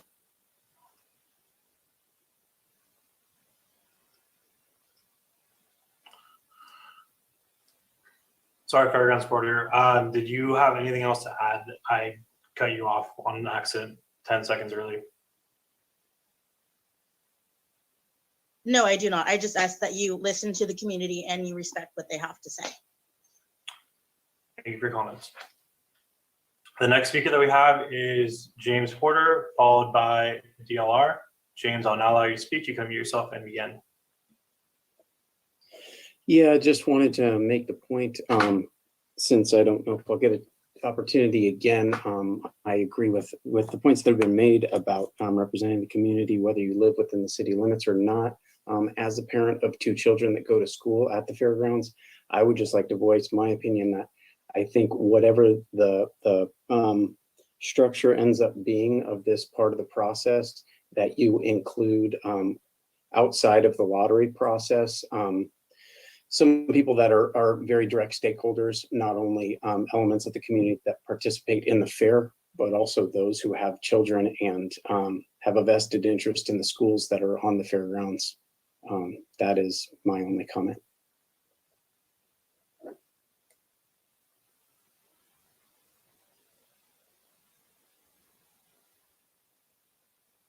The next speaker that we have is DLR, followed by Patty. DLR, I'll now allow you to speak. You can unmute yourself and begin.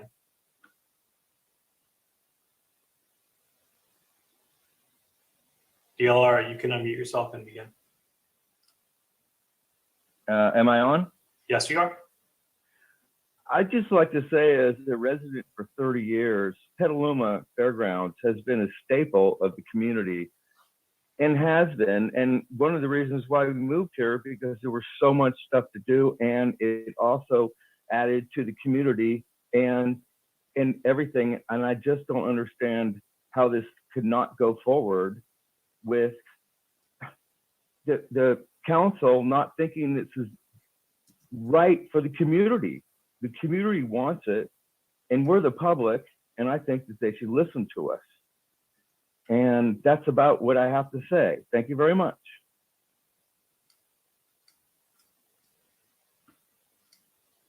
The next speaker to have is Patty, followed by Rakusen. Patty, I'll let you speak. You can mute yourself and begin. Hi, can you hear me? Yes, I can. I wanted to agree with everyone that's been talking. They've all said exactly what I've been thinking.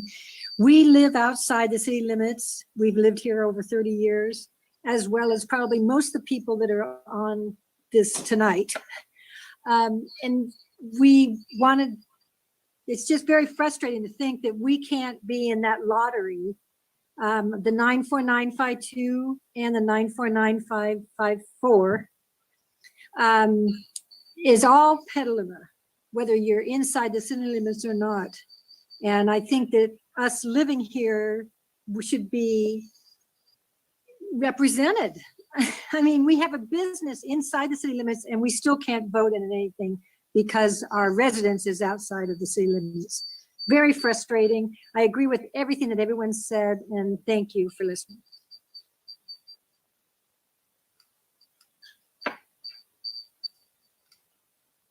The next speaker that we have is Rakusen, followed by Ben Peters. Rakusen, I'll now allow you to speak. You can unmute yourself and begin.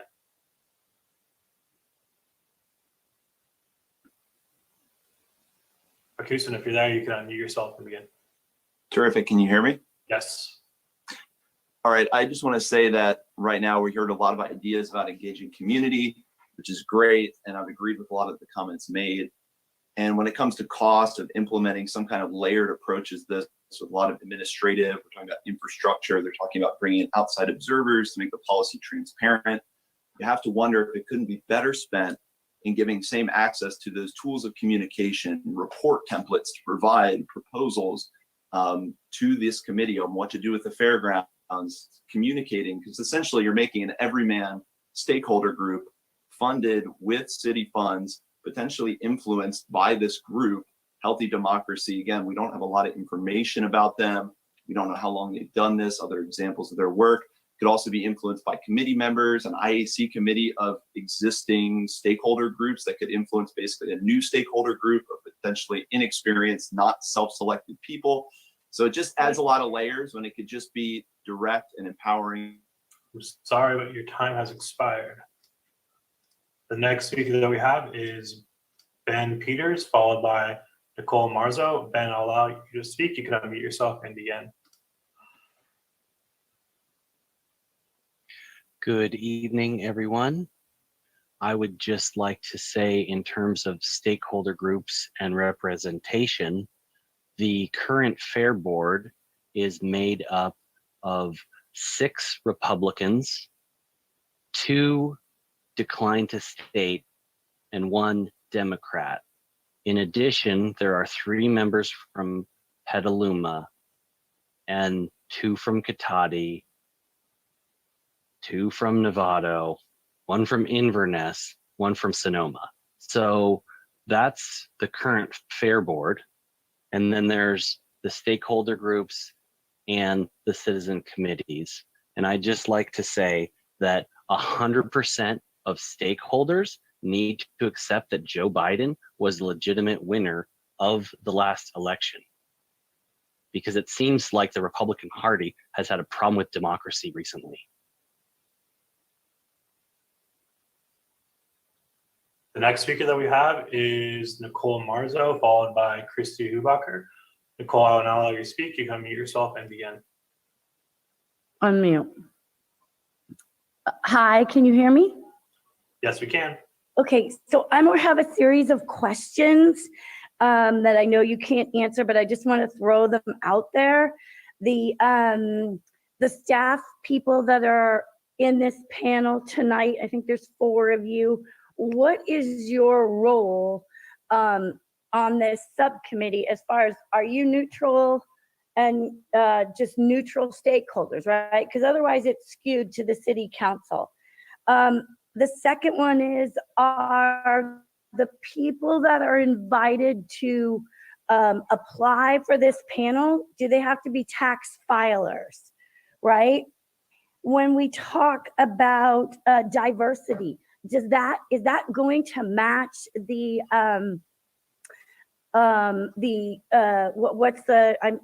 I'm losing my time. Anyhow, is that going to match our population, right? And I don't know, I lost track and I'm gonna lose my minute. Thank you. The next speaker that we have is Christy, followed by Dwayne. Christy, I'll now let you speak. You can mute yourself in the end. Hi, can you hear me? Yes. Great. So I had a couple of concerns in regards to the mailer. So diversity being the issue there. So what languages will that mailer be going out in? Will it be prepaid postage for them to be able to send it back? Or there's multiple families living in one home. How is this mailer going to be addressed? Is it just going to say current residents? And with multiple families in the home, does someone just get a pick who gets to participate? Like they play Rochambeau? Will there be translators available for people who do want to participate? And is that going to be known in the mailer so they feel comfortable? I've seen, you know, several things in our community where people don't participate because they don't feel comfortable, because they're embarrassed that they don't speak the majority language. How are we going to address that? Will these mailers be ADA accessible? What about people who are visually impaired? How are we addressing that, and how will that be approached? And thank you. That's all. I rushed through it. The next speaker that we have is Dwayne, followed by Matt. Dwayne, I'll now let you speak. Come mute yourself and begin. Thank you very much. Yeah, I love the fair. I love the animals, the kids with the bringing their produce, their animals. I find it interesting about this experiment of democracy. I find it very interesting by lottery. I would suggest, ask Mr. Davis that his next project be to bring democracy, some randomly chosen ones to the Federal Reserve. Maybe we wouldn't have the homeless problem if there were some people there. Possibly to the Supreme Court. I like this democracy by lottery. We have a problem though, is we're going to district elections, and I don't want to see this used as a method of subverting the district elections. And I think Mr. Davis ought to think about that. We should actually extend the current contract by 3 years, and only with the schools, and let the rest of it show where it's connected to the fair. All right, Dwayne, but your time has expired. The next speaker that we have is Matt, followed by Lisa and Chris. Matt, I'll now allow you to speak. You can mute yourself in the end. Yeah, understanding that a community-led process like this is first and foremost very long overdue, that processes like this that are even executed well can take a considerable amount of time. And I understand that all of us wish we were further along in this process and closer to a resolution, most especially those whose lives and livelihoods depend on it at the fairground property. I would like to strongly recommend that the city extend leases a year at a time once it's understood and analyzed how long this process is going to actually take, out of fairness to those that are current tenants. That is all.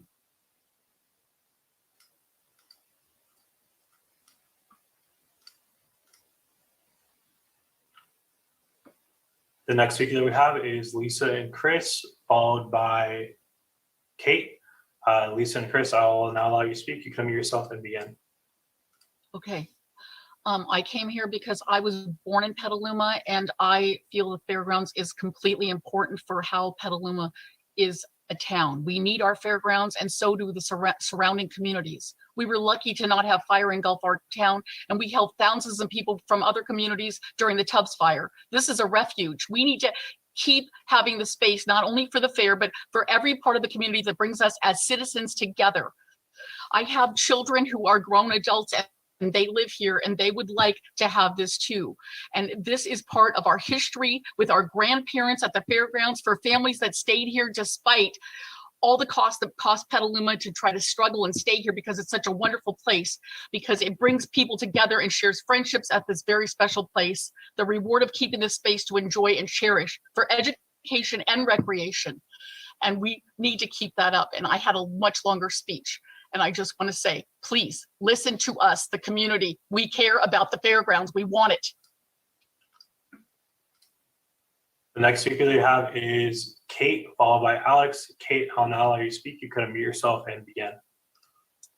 Hi there. I'm a little dismayed to hear the pushback against a fair and democratic process that can be brought by working with healthy democracy. There has been a lot of talk about whether or not residents outside of the city limits will be represented in this process, but as a neighbor who goes right down the street from the fairgrounds, I want to speak up, and I feel that my best shot is through this panel process. The current model of the fairgrounds better serves outside communities despite its central location to Petaluma.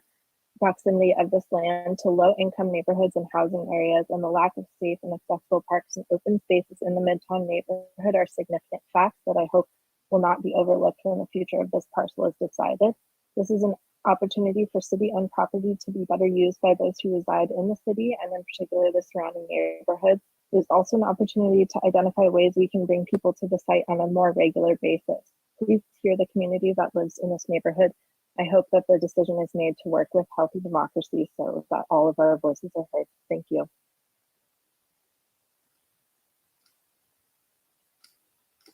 The next speaker that we have is Alex, followed by John. Alex, I'll now allow you to speak. You can unmute yourself and begin.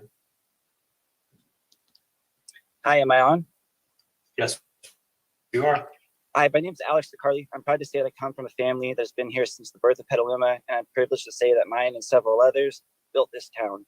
That said, after hearing some question dodging tonight, I'm not sure that my voice is as good as someone who just began renting in Petaluma yesterday. After having waited a couple of years for discussions to resume, I'm extremely disappointed in what I just had to listen to.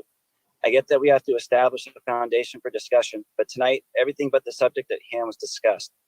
This group from Portland provides no value to our process. Their inclusion is a joke. They've been tasked with creating a fictitious minority that will represent opposition to those who have supported the fairgrounds thus far. I want to thank Mike Keeley for also recognizing that time is of the essence, that we need to move quick. This is not some open-ended thing. And, you know, if you really want to see a group that is diverse, if you want to see people from everything under the spectrum, then you need to come and Alex, I'm sorry, but your time has expired. The next speaker that we have is John Hanania, followed by Chris Fox. John, I'll now allow you to speak. You can unmute yourself and begin. There's a big difference between democracy and dictatorship, and the way the administration is operating is under dictatorship. Whenever there's any event taking place at the fairground, it's people who are paying to participate. They are from all over the community and outside the community. So for you guys to say, oh, the only people who can participate is people who are in the this community, Petaluma, is wrong thing to do. And I think the worst person to be participating in this is Peggy Flynn. She's like a cancer. And I would like to find out what's the relationship between Peggy Flynn and the new firm that's up, you know, Healthy Democracy. I think somebody needs to dig into that to find out if there's any previous relationship. That's all I have to say. The next speaker that we have is Chris Fox, followed by Bryant. Chris, I'll now allow you to speak. You can unmute yourself and begin. Thank you very much. My name is Chris Fox. I am a board member at Live Oak Charter School. We currently hold a lease that is expiring with the lease in next year. So we are, as a school community, in an existential moment here. Live Oak was founded 21 years ago, and we've been on the fairgrounds for, I think, 17 or 18 of those 21 years. We have a high quality public education program that is very rooted in Petaluma. We have a community and a educational pedagogy that is place-based, that what we do is we'll take field trips to the river, we'll take field trips to places in the community. And I'm here as a voice, I'm running out of time, for this school and these teachers that have been there for years. Chris, your time has expired. The last speaker, or the next speaker that we have is Bryant, followed by Andrea Chapman. Brian, I'll now allow you to speak. You can unmute yourself and begin. Good evening. My name is Bryant Moynihan, and my service club, the Kiwanis of Petaluma, raises and puts back into the community over $100,000 a year when the fair is operating. The Sonoma-Marin Fair's stakeholders are residents of both Sonoma and Marin County. I don't understand why the consultants are eliminating the input of these stakeholders. We don't need the expensive consultants. You know, like 50 years ago, the city council sat down, state of California, worked out an arrangement. And, you know, this whole thing is kind of confusing to everyone involved. I'd like to congratulate Kevin McDonald for shining a light on the Brown Act violations that are proposed for the lottery selected panel. The lottery selected panel. Brian, at this time, the time has expired. The next speaker that we have is Andrea Chapman, followed by Zaira.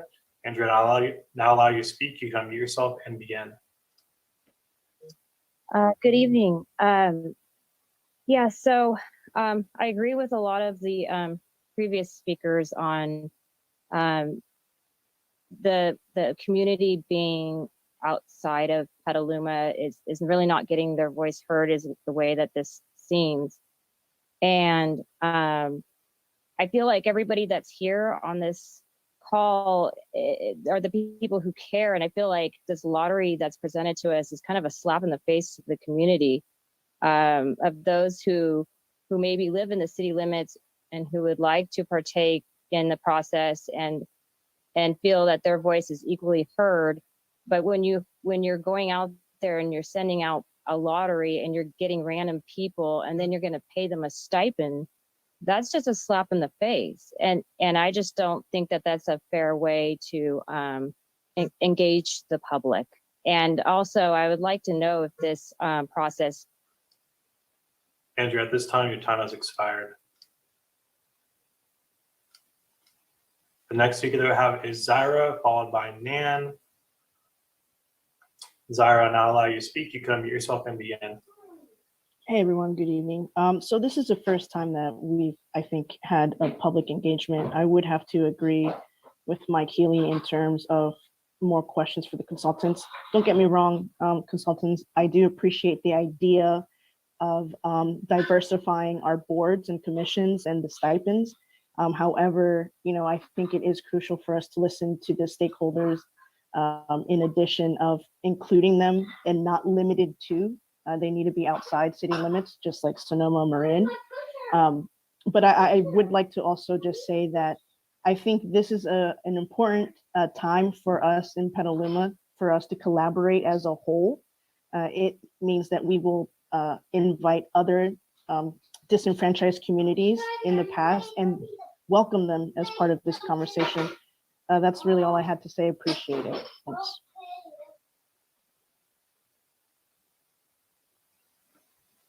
Next speaker that I have is Nan, followed by Jessica. Nan, I'll now allow you to speak. You can unmute yourself and begin. Hi, I want to voice my support for the idea of what healthy democracy is talking about. I think it's important to hear from quiet members of a democracy and people who are active in speaking up about issues facing Petaluma. I think are already heard. So I want quiet people people to be heard. It appears that the leases need to be extended because we do need more time. We've lost 2 years. And I never got a clear explanation as to why it was assumed that lottery members were going to be limited to city residents. I never heard a good reason. So I do support the idea of broadening the pool of potential lottery members. But I like the idea of trying something new. Thank you. The next speaker that we have is Jessica, followed by Susan. Jessica, I'll now allow you to speak. You can unmute yourself and begin. Yes, good evening. I just wanted to say that I think the proposed process with healthy democracy sounds wonderful. I'm heavily in favor of making this an equity-driven process with transparency and the inclusion of all stakeholders, which I really feel has been lacking thus far. It sounds like there's not a hard cap on what counts as a stakeholder, and there's not a predetermined measure of where you have to live in order to be included. So I feel like that question's been really put to bed for me. I'd like to express my thanks to the city manager and her staff for thinking outside the box and bringing this option to the table. I really hope that the subcommittee takes advantage of the opportunity to have the process held by what seems like real experts in their field. I'm not at all concerned about the credentials of healthy democracy. I think it sounds like they really are doing, and would love to see them come into the process and help manage it for us. That's all. Thanks.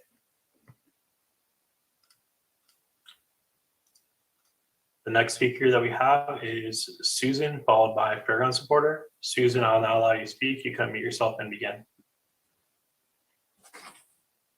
Thank you. I just have a few comments. This is a property, and there are so many issues related to the fairgrounds that are so important to so many people in Petaluma and outside Petaluma.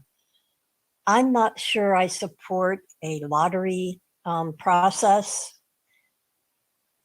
I think this has been going on for so long, and the community is so frustrated by the stagnation of the process, which has come primarily from the city, that we really need to be very time attentive and very conscientious about moving forward equitably and including everyone who is interested and cares about this property so that the best solution can be provided. Susan, sorry, your time has expired. The next speaker that we have is Fairground supporter, followed by Allison Hill. Fairground supporter, I'll now allow you to speak. You can unmute yourself and begin. Hey, can you guys hear me? Yes. Hey, everybody. Nice to be on the call tonight. Just want to say that, the fairgrounds is such an important part of our community here in Petaluma. One of the speakers tonight talked about it being the heart of Petaluma, and it really is. It's a place that we all in Petaluma grew up, and our parents took us to go to the fair. We hear the racetrack during the summertime, and that sound of those cars going around the track means summer started, and when it stops, it means it's fall. It's a place that we now take our children to, and we've run into old friends that we've seen, that we've grown up with. As time has gone on in the last 20 years in this town, it actually feels to most of us community members that it's actually gotten worse in town. Traffic's gotten worse. The homeless problem's gotten worse. This is a place for safety, for people to get together. It's important that we keep this fairgrounds. It's something that's very, very important to our community here in Petaluma. And I hope you guys really can. My apologies, but your time has expired. The next speaker that we have is Allison Hill, followed by Jessica. Allison, I'll now allow you to speak. You can unmute yourself and begin. Can you hear me? Yes, we can. Okay. Hi, I'm Allison Hill. I'm the owner of Happy Hearts Preschool. We currently hold a lease that expires at the same time as the fairgrounds lease. We've been there for 6 years, and just like Chris Fox stated, we're place-based. People choose our school because it is, the hub of Petaluma. And my big concern is if we will get to have a seat at the table and to know what the future holds for my school during this process. It's scary not to know what's to come. I think the committee needs to acknowledge how this ongoing lease process is going to affect us as schools. I also just want to acknowledge that many of my students come from outside of Petaluma, and that helps bring revenue to our town. So I feel like as a school on the fairgrounds, we're also important stakeholders that should be heard, as well as our parents of our students. Thank you for your time.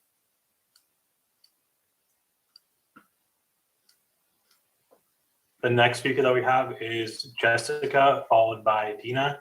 Jessica, I'll now allow you to speak. You can unmute yourself and begin. Thank you. Can you hear me? Yes, we can. Great. I'd like to voice support and enthusiasm for this lottery approach and healthy democracy. It's worth noting that we're over 2 hours into this meeting, which is inaccessible for many, and to imply that the usual approach to engagement allows everyone to participate is just plain naive. As I understand it, the lottery selected panel would provide their perspective and the decision would be made by the subcommittee and the city council. And I would hope that those ultimate decision makers would take the lottery selected panel's recommendations seriously. And before engaging healthy democracy, those powers that be must buy into the process and not just spin the wheels of this would-be panel. It is important that the decisions on the fairground property involve the voices of all Petalumans, not just those currently most engaged in the debate and most passionate about the fairground's history. I'm a new resident and I'm excited to be a part of this community, and we need to hear everyone, not just those who are most excited or passionate. The next speaker that we have is Dana, followed by Ingrid. Dana, I'll now allow you to speak. You can unmute yourself and begin. Hello, I'd like to agree with Kate Spann and Chris and Rakusin and Alex. I feel very unsafe with the decision of using an outside entity to determine the process for the outcome of our beloved fairgrounds property. I also totally support full disclosure, the Browns Act be applied. And I do not agree with any kind of stipend, which would put everyone that is receiving a stipend basically on the payroll of the panel. Thank you very much.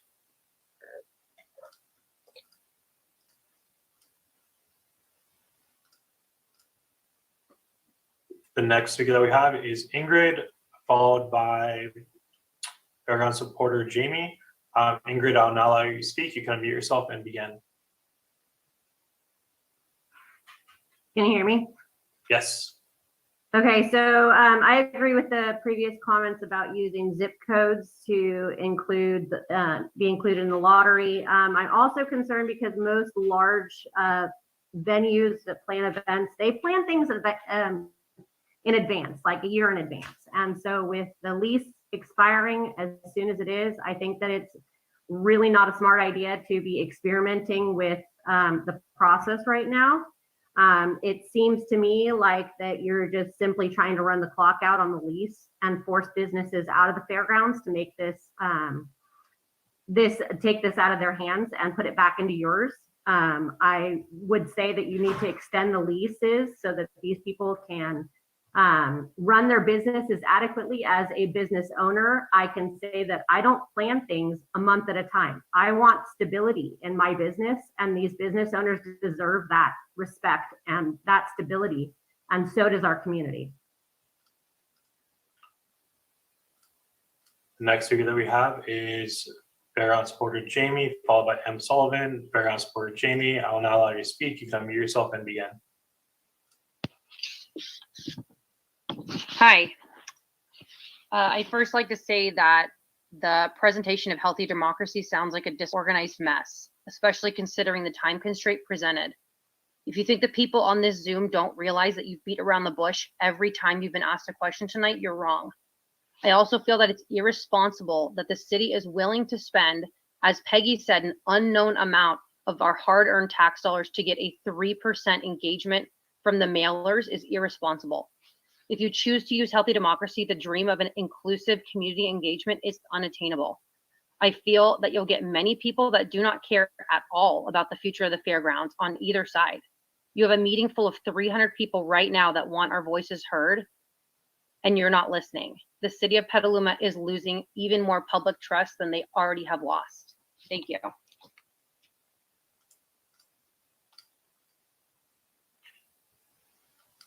The next speaker that we have is M. Sullivan, followed by Jerry. M. Sullivan, I will now allow you to speak. You can unmute yourself and begin. Yes, good evening. The Petaluma public is deserving of transparency. This has been an entirely secret process. The Fairgrounds Subcommittee is comprised of self-appointed council members, Healy, King, and McDonald, and now there's talk of a hotel being built here, and meetings have taken place between the North Bay Labor Council and the lawyers on our council, and developers have had a 3-year head start on the public with regard to reuse of our fairgrounds. Moreover, it was proposed several years ago that the $180,000 AIA grant won by Petaluma focus its efforts on the fairgrounds redevelopment, and this was denied by council members Healy et al. Now Healy is pressing to have this decided by summer, but there's no rush, right? Unless there's already a project in the pipeline, Mr. Healy. Ostensibly, we're just at the beginning of the process, right? At least that's how it's being sold to the Petaluma public. Thank you.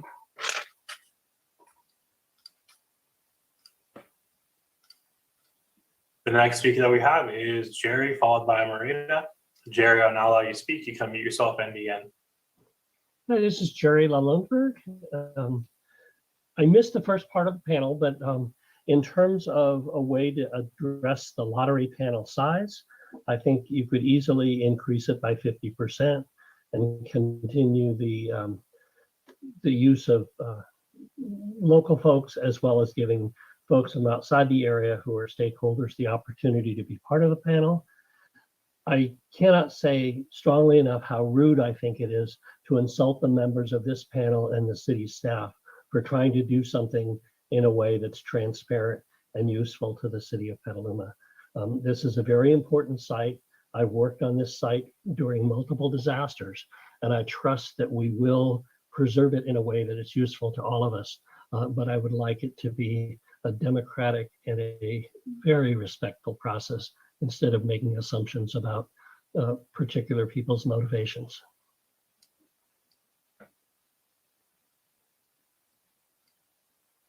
The next speaker that we have is Marita, followed by Bonnie. Marita, I'll now allow you to speak. You can unmute yourself and begin. Hi, it's me again. I was just switching computers. That's why my name's again. And I'm glad that you like my suggestion. That's all. The next speaker that we have is Bonnie.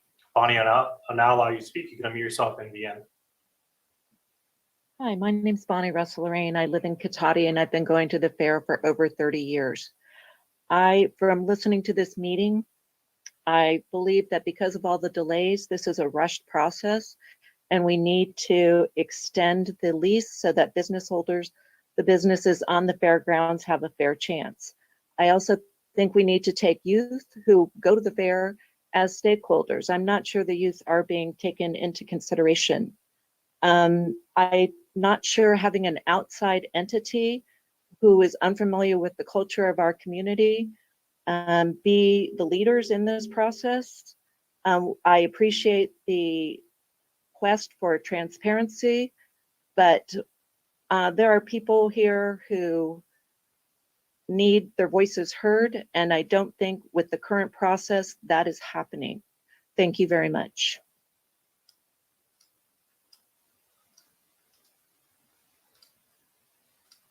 And Peggy, that was the last speaker within the 30-second time limit.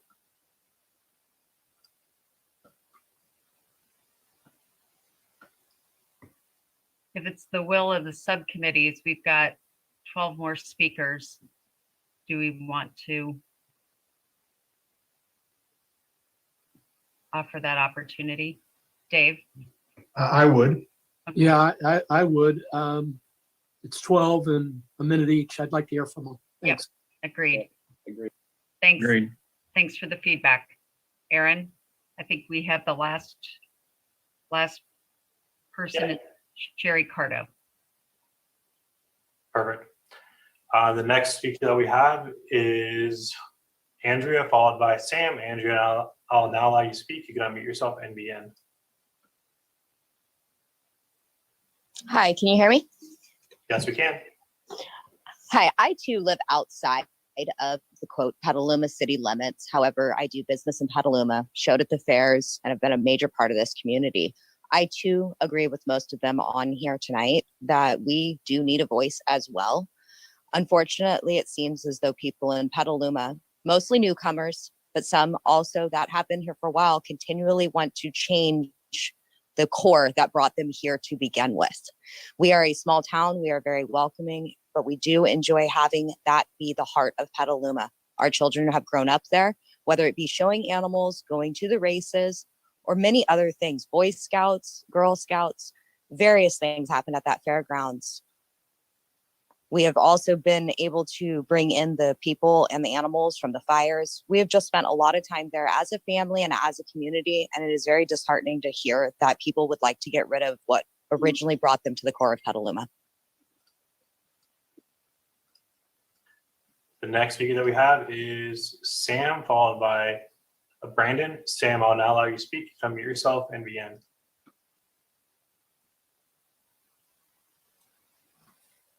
Good evening, and hats off. I'm an elected official. Everyone here is to be commended for taking on such a complex topic. My only recommendation would be, if this lottery concept is the one that you are following, I'm in full support of expanding the pool per chance by zip code so that you have a larger demographic represented, as is fairgrounds is more than just a city issue. Thank you, and I return back the remainder of my time.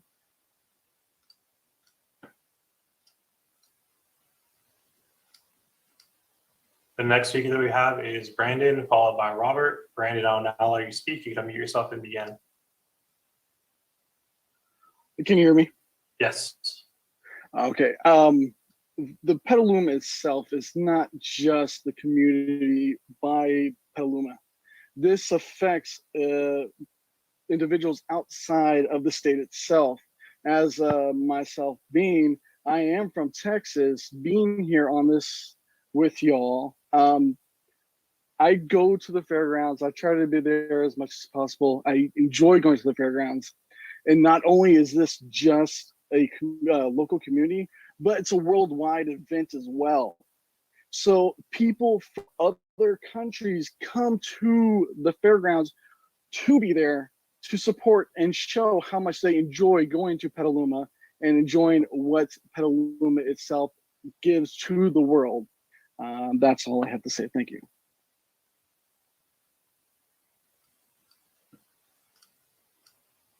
The next speaker that we have is Robert Ramirez, followed by Mrs. Nowell. Just a reminder to all the speakers out there, if you've already spoken, you only get one time to speak. So please put your hand down if you'd already spoken. Robert, I'll now allow you to speak. You can unmute yourself and begin. Thank you.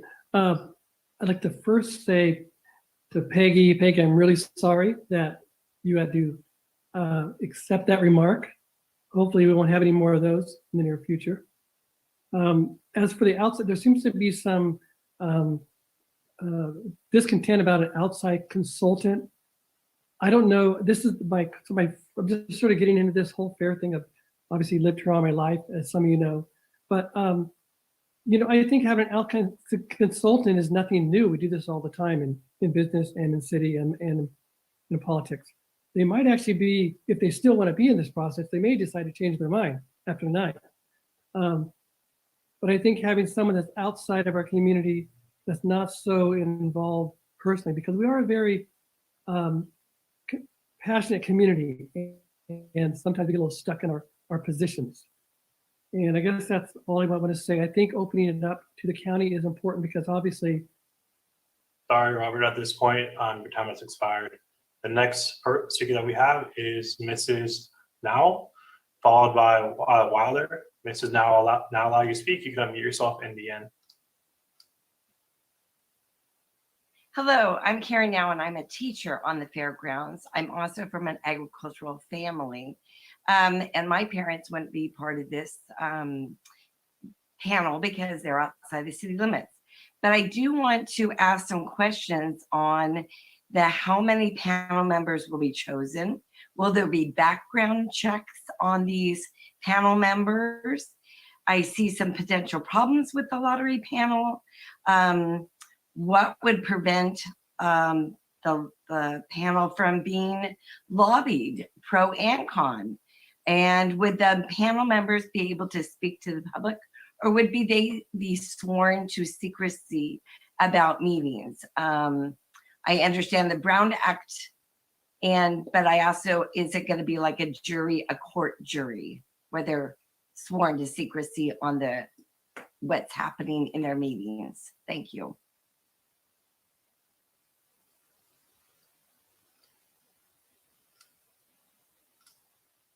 The next speaker that we have is Wilder, followed by Fairground Supporter. Wilder, on Ally You Speak. You can unmute yourself and begin. Hi, my name is Wilder Lorraine. I'm 15 years old. I attend West County High School. I've been going to the fairgrounds as long as I've known, and it's brought many memories that I think would be lost in a very horrific way if this fairgrounds has gone. I've only had 15 years of this fairground, and I know it would be such a regret if it's taken away. I know there's so much history that goes into this fairground, and I've met so many new people. I'm actually the vice president of my Independence 4-H program. We're located in Sebastopol, but I know that we always attend this fairground. I just really hope that you take the time to think about every single thing that will happen if this fairground is taken away. I know I'm just 15 years old. I can't make the choices, but I'd really appreciate it if you think of everything that could happen if this fairgrounds was taken away. Thank you. Next speaker that we have is Fairground Supporter, followed by JP. Fairground Supporter, I will now allow you to unmute. You can unmute yourself and begin.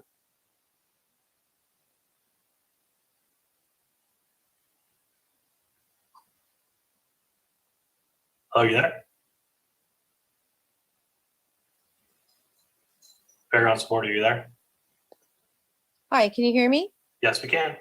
Hi, I'm here to reiterate what so many speakers have already shared tonight. I implore this panel to be open to the voice of each and every person who participates in the fair, whether it be for fun, shelter in disaster, or education.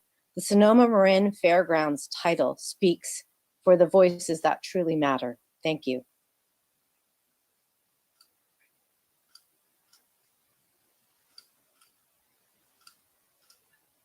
Next speaker that I have is JP, followed by James. JP, on all you speak, you can unmute yourself. Again, looks like JP put their hand down. The next speaker that I have is James, followed by Carrie. James, on all you speak, you can unmute yourself and begin. Hi, this is James Burleson.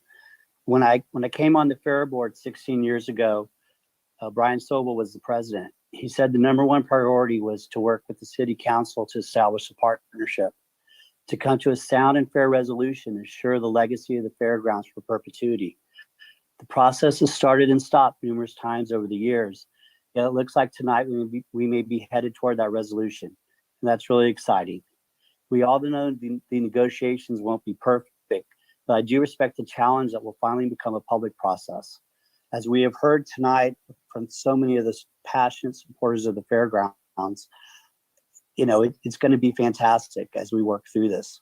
I truly thank them all.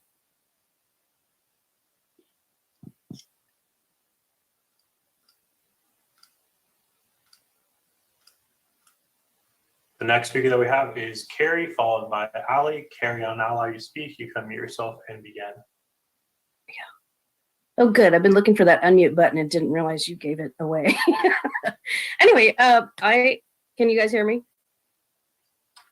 Yes, we can. Okay, good. So I've been on and off of this thing all night, trying to listen to everything, but I did see a lot of the slides at the beginning. And I guess I am a fairground supporter, just to let you know. And I think my main concern is what's been going on with the city lately and where it's headed, which is why I'm on here tonight. And I think my concern was with the healthy democracy slides. I understand using outside consultants, but some of the slides about trying to get people involved in this decision-making process that were, outside of the category that I fall into. And my concern with that is that one of the proposals for the fairgrounds is affordable housing or low income housing, which is like what's going up on Water Street, and it's just abysmal. And all the things that have been going on. So the lack of trust is there, and I'm just concerned about that. And I agree that maybe we don't need that. The next speaker that we have is Ali, followed by Brian. Ali, I'll allow you to speak. You can mute yourself and begin. Good evening. This is Ali Gaylord, Eastside Petaluma resident. I support the consultant selection of Healthy Democracy, and I like that the outreach of opinions is broad, including the stakeholders and the lottery selected members for a robust discussion of the fairgrounds. Petaluma's climate goals have a chance to be realized through the reuse of this and other sites, which could include a number of the existing uses. Most of the city's VMTs are created by travel outside of the city for work, and reimagining the fairgrounds as a place that could support a walkable and bikeable community and reduce VMTs is an important goal of the city.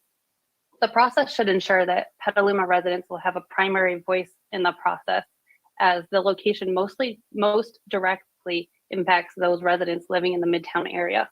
Many of the folks on this meeting tonight are framing this as an either or, when it's really a both and situation. We have an opportunity to recognize the evolution of the city and the uses of this prime location in the heart of Petaluma. Thank you.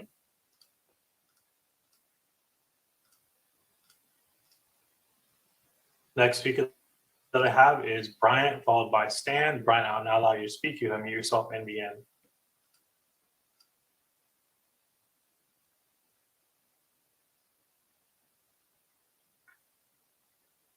Brian, if you're there, you can unmute yourself and begin.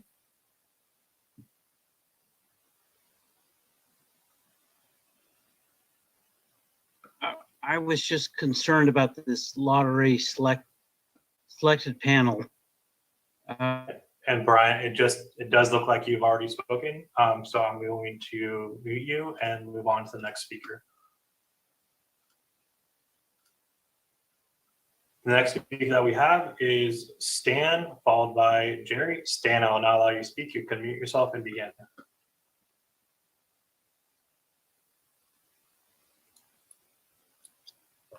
I'm under the impression that most of the people we've heard tonight among the audience speakers have no idea that every inch of land owned on which the fairgrounds is located is owned by the city of Petaluma.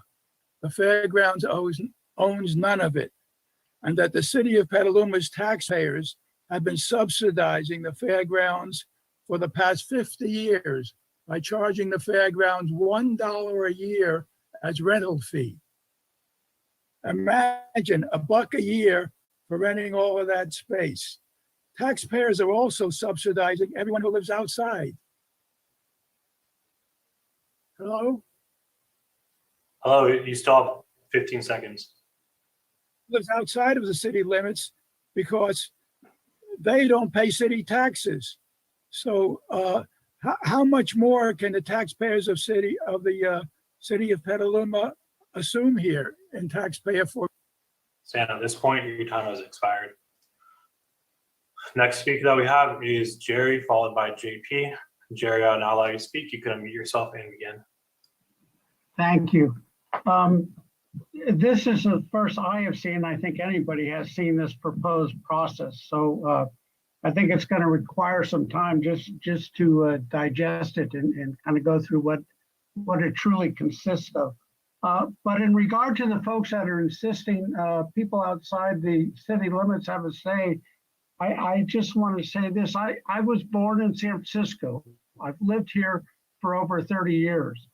However, I do not expect to have a say in affairs in San Francisco because I do not live there.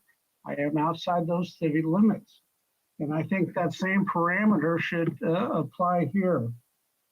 Several speakers have mentioned the feasibility or the idea of an extension of the time. And I think since there's been 2 years for whatever reason that have disappeared, it's kind of a rush process right now. And Jerry, at this point, your time has expired. The next speaker that we have is JP, followed by Fair Supporter. JP, I'll now allow you to speak. You can unmute yourself and begin. Hi, thanks. This is Jackie Prang, and I'm a East Side resident in Petaluma. And I support the lottery or something similar to that to get more diversity into the voices that are being heard here. If you have the usual process, you're going to have the same voices, which, you know, are older, tend to be white, and tend to have the time and money to be here. And I'm a good example why I do have many privileges. I'm white, I have a professional job. I have young children, and it was really hard for me to make this meeting. I missed parts of it because I had to put them to bed and give them a bath. So please, I'm also a new resident. That might be an area to consider bringing some more diversity. I've heard comments denigrating mostly newcomers, but we're all residents here. So without some diversity, I think there's going to be a bias towards the status quo. So whatever this council chooses, please listen to all of the voices and not just the loudest ones. The next speaker that we have is Fair Supporter, followed by Scardo. Fair Supporter, I'll not allow you to speak. You can unmute yourself and begin.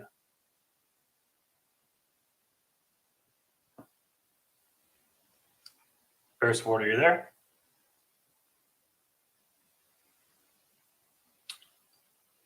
And I will come back to you. The next speaker that we have is Scardo, followed by Kristen. Scardo, I'll not allow you to speak. You can unmute yourself and begin. Hi, my name is Sherry Cardo, and I've lived here for 30 years. I think the process put forward tonight is very exciting. And frankly, what most of the speakers tonight have proven is how very necessary it is. There's been an almost total lack of diversity and thought presented on this incredibly important issue, and I'm grateful to our city staff for bringing this process to us. Thank you.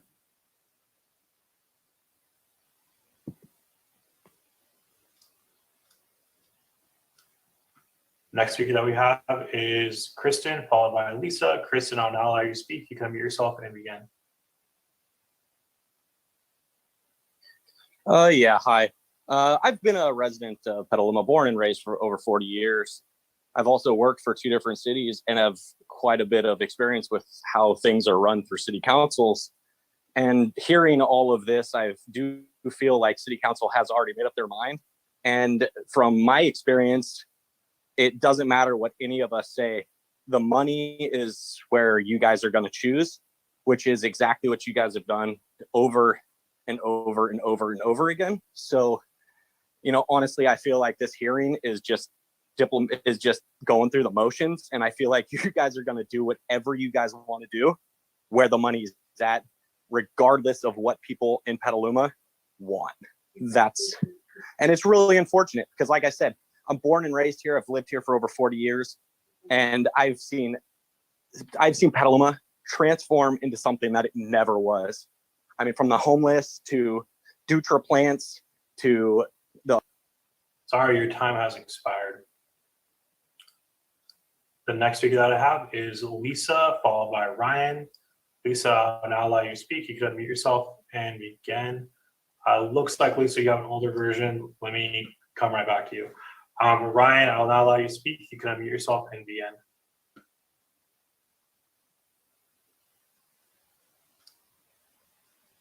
Ryan, if you're there, you can unmute yourself and begin.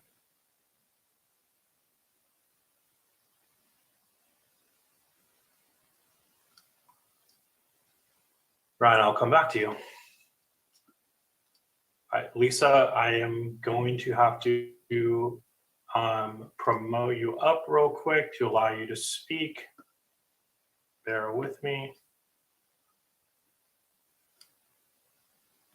All right, Lisa, you can unmute yourself and begin.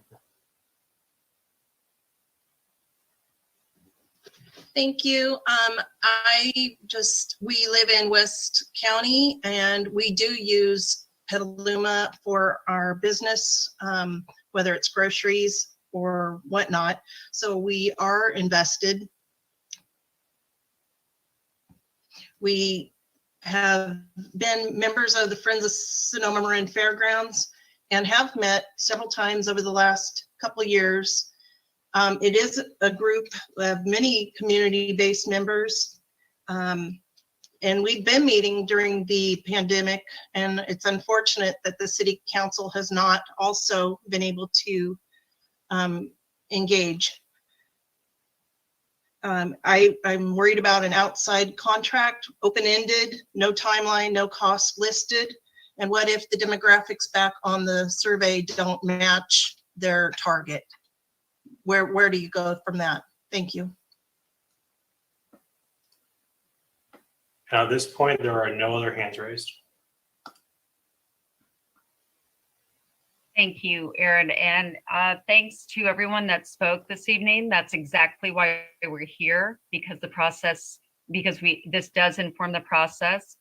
As I said early on, that nothing is predetermined, not even the panel. So to hear the feedback is going to be really important as we take this to both the subcommittees and ultimately the city council. So this is really crucial to our process. I'd also say that I'd like to say that that there are no existing proposals on the fairgrounds. I would say that this is not only is this a clean slate, but there is no predetermined use or proposal that is in front of our council. Healthy Democracy is a nonprofit, and they're based out of Portland, Oregon. And literally, I heard of them because they attended a California League conference and heard them present there. So we invited them to make a proposal to our community. So again, there's no decisions made tonight. This informs the process. The next steps will be that we will be talking to both subcommittees. We've taken down copious notes this evening. Would like to give the subcommittees final say on what they'd like to see for next steps. But again, this is the start of the process. This is the first time that the community's heard about this process. It's the first time both subcommittees have met together publicly to review this process. And it's our process, our meaning it's the community's process, and it's both the city and the fair board subcommittees to help propose a process for a city council to consider. So we are very cognizant of the timing. We have had 2 years of pandemic and fires, and so we are just as dismayed that the process has been delayed, and we are very committed to making sure it's timely, but it's thorough and it's thoughtful, and that we have all voices. This just adds to what our existing process is. This doesn't supplant that outreach that we do as a city. It doesn't supplant the engagement that we do on a regular daily process. It is actually in addition to what we typically would do and what we typically would propose for something of this magnitude. So this is value added. This is additive, and it doesn't replace anything. It's just bringing other voices to the table that have typically not been able to participate. So with that said, I would like to invite final comments from the subcommittee members. And this time I will start with city council members. And if we can go alphabetically, it might be easier. So that would be Mike, Dave, and Kevin. And then we will go to the fair. So thank you. I think there were a lot of valuable points raised tonight. And I'm sure we'll get a more robust response to these questions when this comes to council, I believe, in the first meeting in February, if I'm not mistaken. The one point I want to emphasize for me is the timeline, because when I originally saw this, we were told it could wrap up by the end of June. And now we're being told end of summer, which is a 3-month slide before the thing even starts. So my support of this is really contingent on the consultants and staff coming up with a firm timeline that they can adhere to that is sooner rather than later. I'm not prepared to support this if this drags into the fall or even into September. Thank you.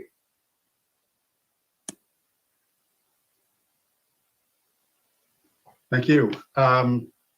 First of all, I appreciate the comments and the information received tonight. As the city manager mentioned, all that information and viewpoint has been noted. And when this comes back to the city council as a whole, I believe, as is typical with our reports, we'll have a lot of the information in there so that the full council can make this decision. So let me start out with some of my comments. First of all, the city subcommittee on the fairgrounds is not a decision-making board. We can't bind the city. We have 3 people. There are 7 council, 6 council members and the mayor, but 7 votes. So this all has to come back to the council as a whole. Second of all, no decisions have been made in the subcommittee. No meetings with developers, no meetings with hotel builders, no done deals, none. I come to this process with about as open a mind as I can. As you heard from our community, and as we hear from our community all the time, that community also includes people from outside the city. There is a wide variety of opinions about what to do with the fairgrounds. This is a complex decision that's going to rise and fall on a lot of details down the road. It is not something that boils down to the fairgrounds has it all, or the fairgrounds goes away. Doesn't have to be that way. Then, you know, those could be the decisions, because I'm not making any decisions tonight, but it doesn't have to boil down to that. And it's not probably going to boil down to that. I want to get as much input from the community as we can get. I think there are people out there that regularly attend our meetings. I had to laugh. I don't mean to make fun of the person who commented that we're at this for 2 hours at this point.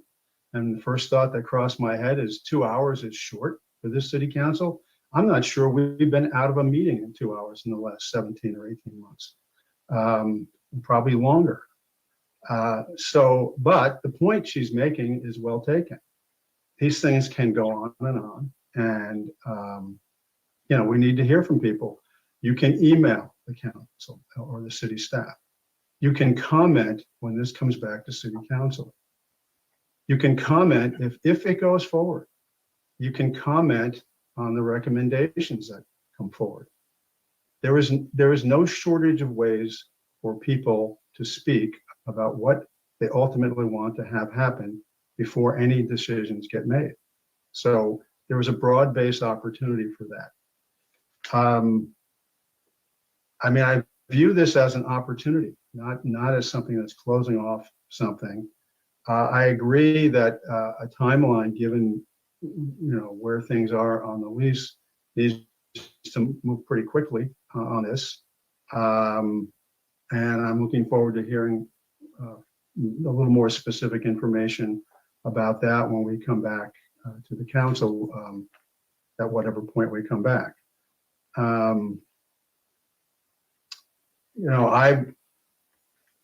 I have some reservations about this approach, but I have reservations about every approach we've taken. We've never really gotten to the point of a decision or really getting the broad-based public input we need. And this may be a way to get some of it without excluding all of it. So those are my general comments. I look forward to getting a full report from the city staff when this comes back to the council. I'd like to just acknowledge the Fair Board subcommittee members and their participation of this tonight. This is not an easy process, and I appreciate your time as well. I appreciate the staff's time and the consultants' time. Thank you. I'm glad we had the meeting tonight. I'm appreciative of the proposal and getting the details to the extent they are so far. So I appreciate that that's happening. I feel it's critical that we, I mean, it's obvious it's critical that we get something done, that we move forward. And in all of our Petaluma processes at this time, we involve the public. That's what we do. We invite their voices in. And so it was fabulous to hear from everybody tonight and get each of the different perspectives that they brought tonight.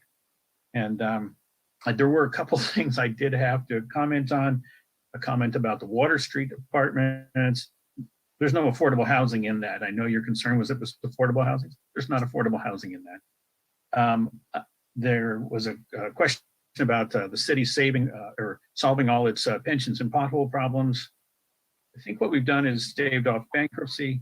I think we have a long way to go before we have the right kind of infrastructure in Petaluma. The shortage of income for the city and high demand for investment is still the top challenge. However, where we are now is we do have a chance to invest in critical things like this public participation thing. Finally, we have the money to do this level of work that's needed. And I really hope for a shorter process, but whenever you do a public process, it takes a long amount of time and it makes you crazy because you think let's get it done, but allowing the process to get right, it does take some time. I can't imagine that this process is much different in total time length than any other process we would go if we're giving the public their fair public participation. So we need to pay critical attention to the timeline, but it will be a bit of time.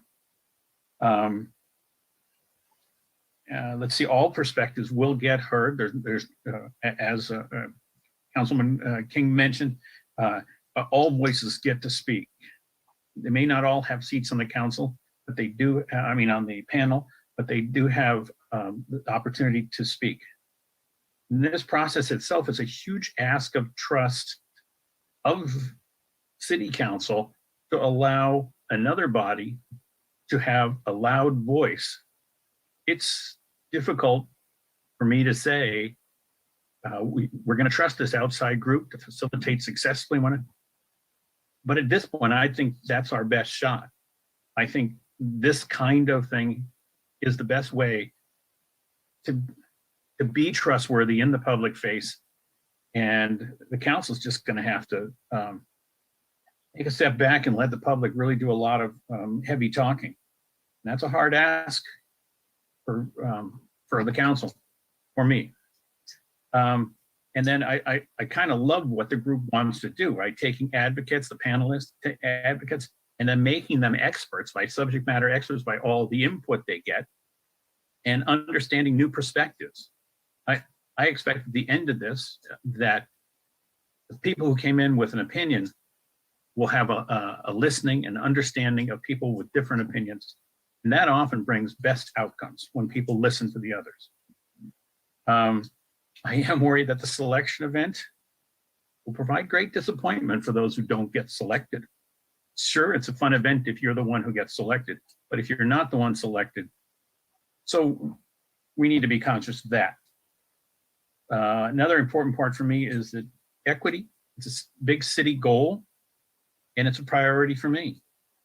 And this process does that. This is the kind of thing that walks the walk of what the city's had as talk. So I'm excited about that aspect of it. But there's so many details left that we need to work out, iron out, and the questioners, public comments, it's so many things. But the key thing is we need to do something, and we need to do it fast, and it has to have public involvement. Thank you.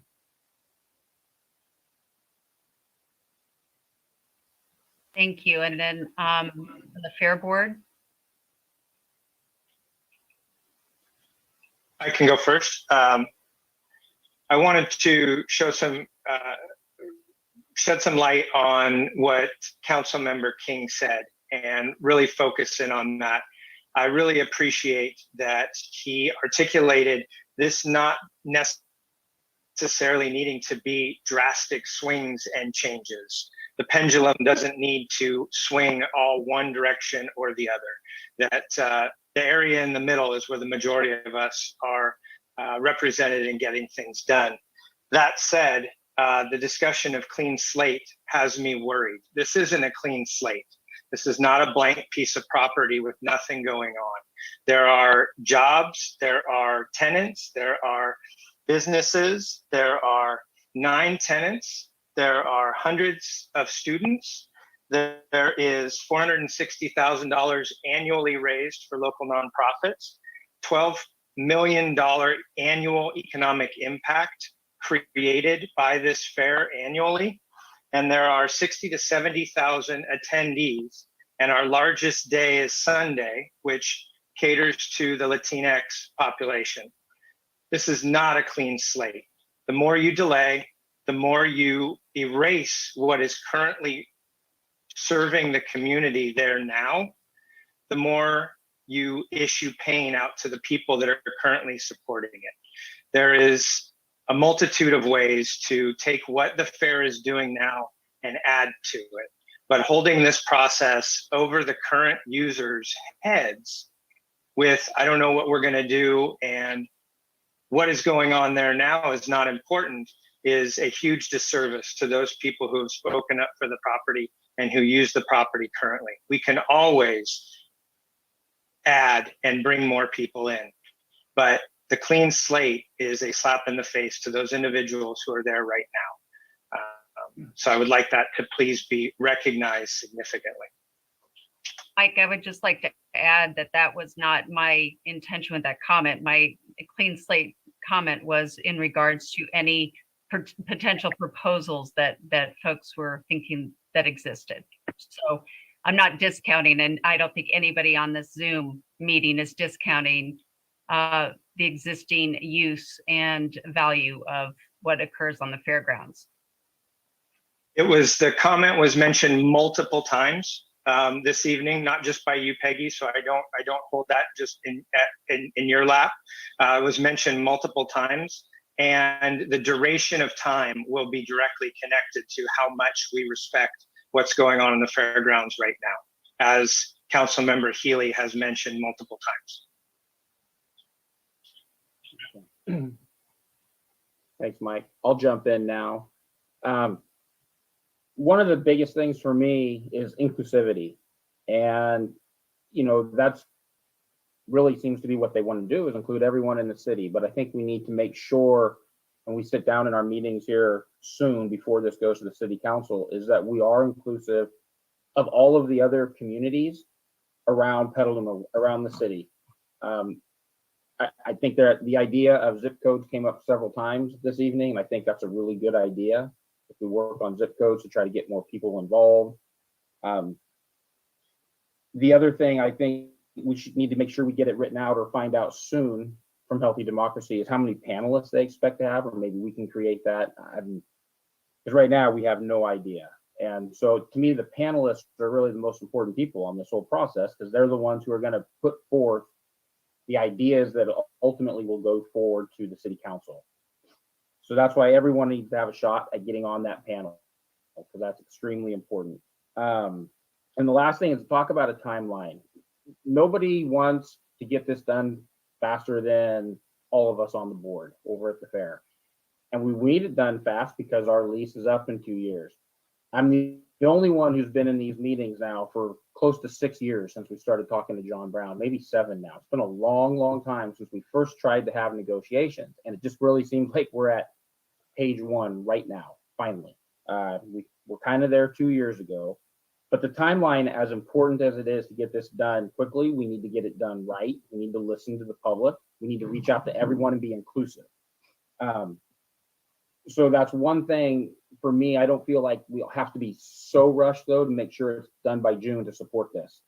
Because as Councilmember McDonald said, if we're stuck here and it takes a little bit longer, or if we say no to this process, we got to start over with another process that's going to include the public. So I agree that we just need to, it's time to suck it up. We need to move forward. If we can't get it done until September, October, I'm fine with that. If you could guarantee me right now, we would have a legitimate plan that saved the fair and made additions to the fair, make it better for the community, but also save the fair and what we do there by the end of the year, I'd be pretty damn happy. And one of the things, if we push the timeline down a little bit, I really think we need to go back to the city council. We did this over a year ago. We asked for a 1-year extension. So a lot of people mentioned that tonight too. They're probably not aware of that. The Fair Board went in, we asked for an extension, we tried to get it, but we got shot down. I think that's something we might need to look at again if we have to. It might just take a little bit of pressure off this, but then we could get this done and get it done right. Thanks.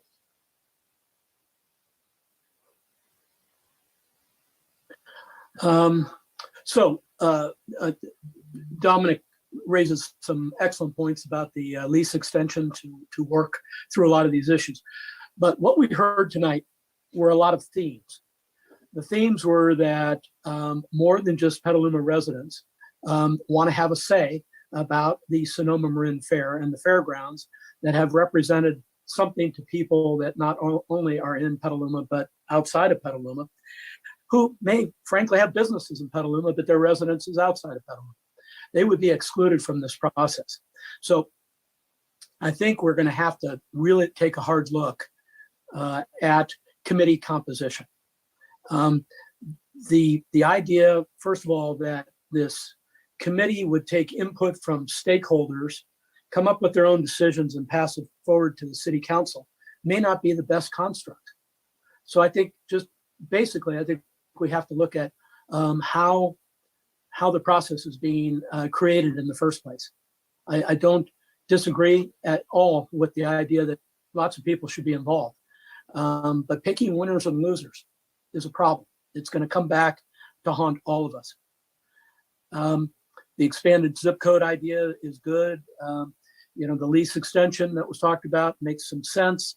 But for people who are listening tonight, there was a gentleman who asked if he said, Mr. Sobel, can the fair remain as it is?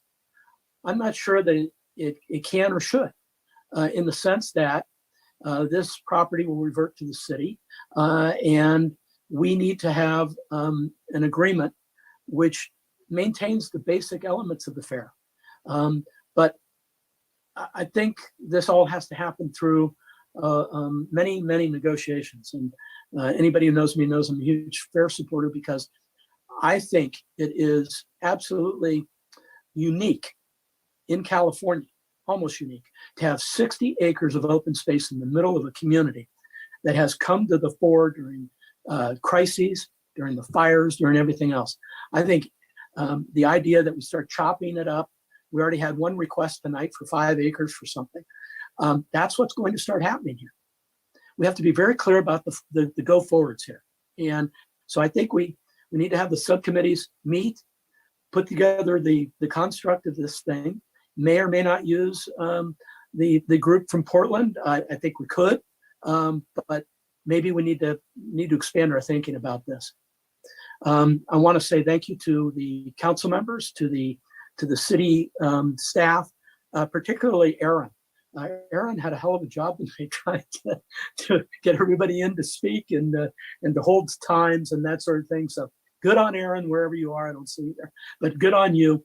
But I would just say, let's just now take a few days to ponder what we heard today, and sit down and talk about everything and all the options on the table, including maybe we just ought to take a little bit more time to think about how we move ahead. Thank you, Peggy, very much for your involvement. Thank you, Brian, and Fair Board and City Council members, and especially the community. Thanks, staff, for taking the time to help design this process this evening. And I would suggest for anyone who wasn't able to either attend tonight or has thoughts after pondering what they heard tonight, we also have the ability to provide us comments. If you go to cityofpetaluma.org/fairgrounds, there's a section there that you could submit comments. And city staff will take the information that we received and the feedback we received tonight and come up with next steps. Again, we're just kind of collecting feedback at this point so we can provide some more information to the subcommittees about developing a process. So right at the start, we're we're right at the beginning. So much appreciated. Lynn, Alex, and Casey want to thank you for being here, for being interested in working with the city of Petaluma and the Fair Board and the community on this important topic.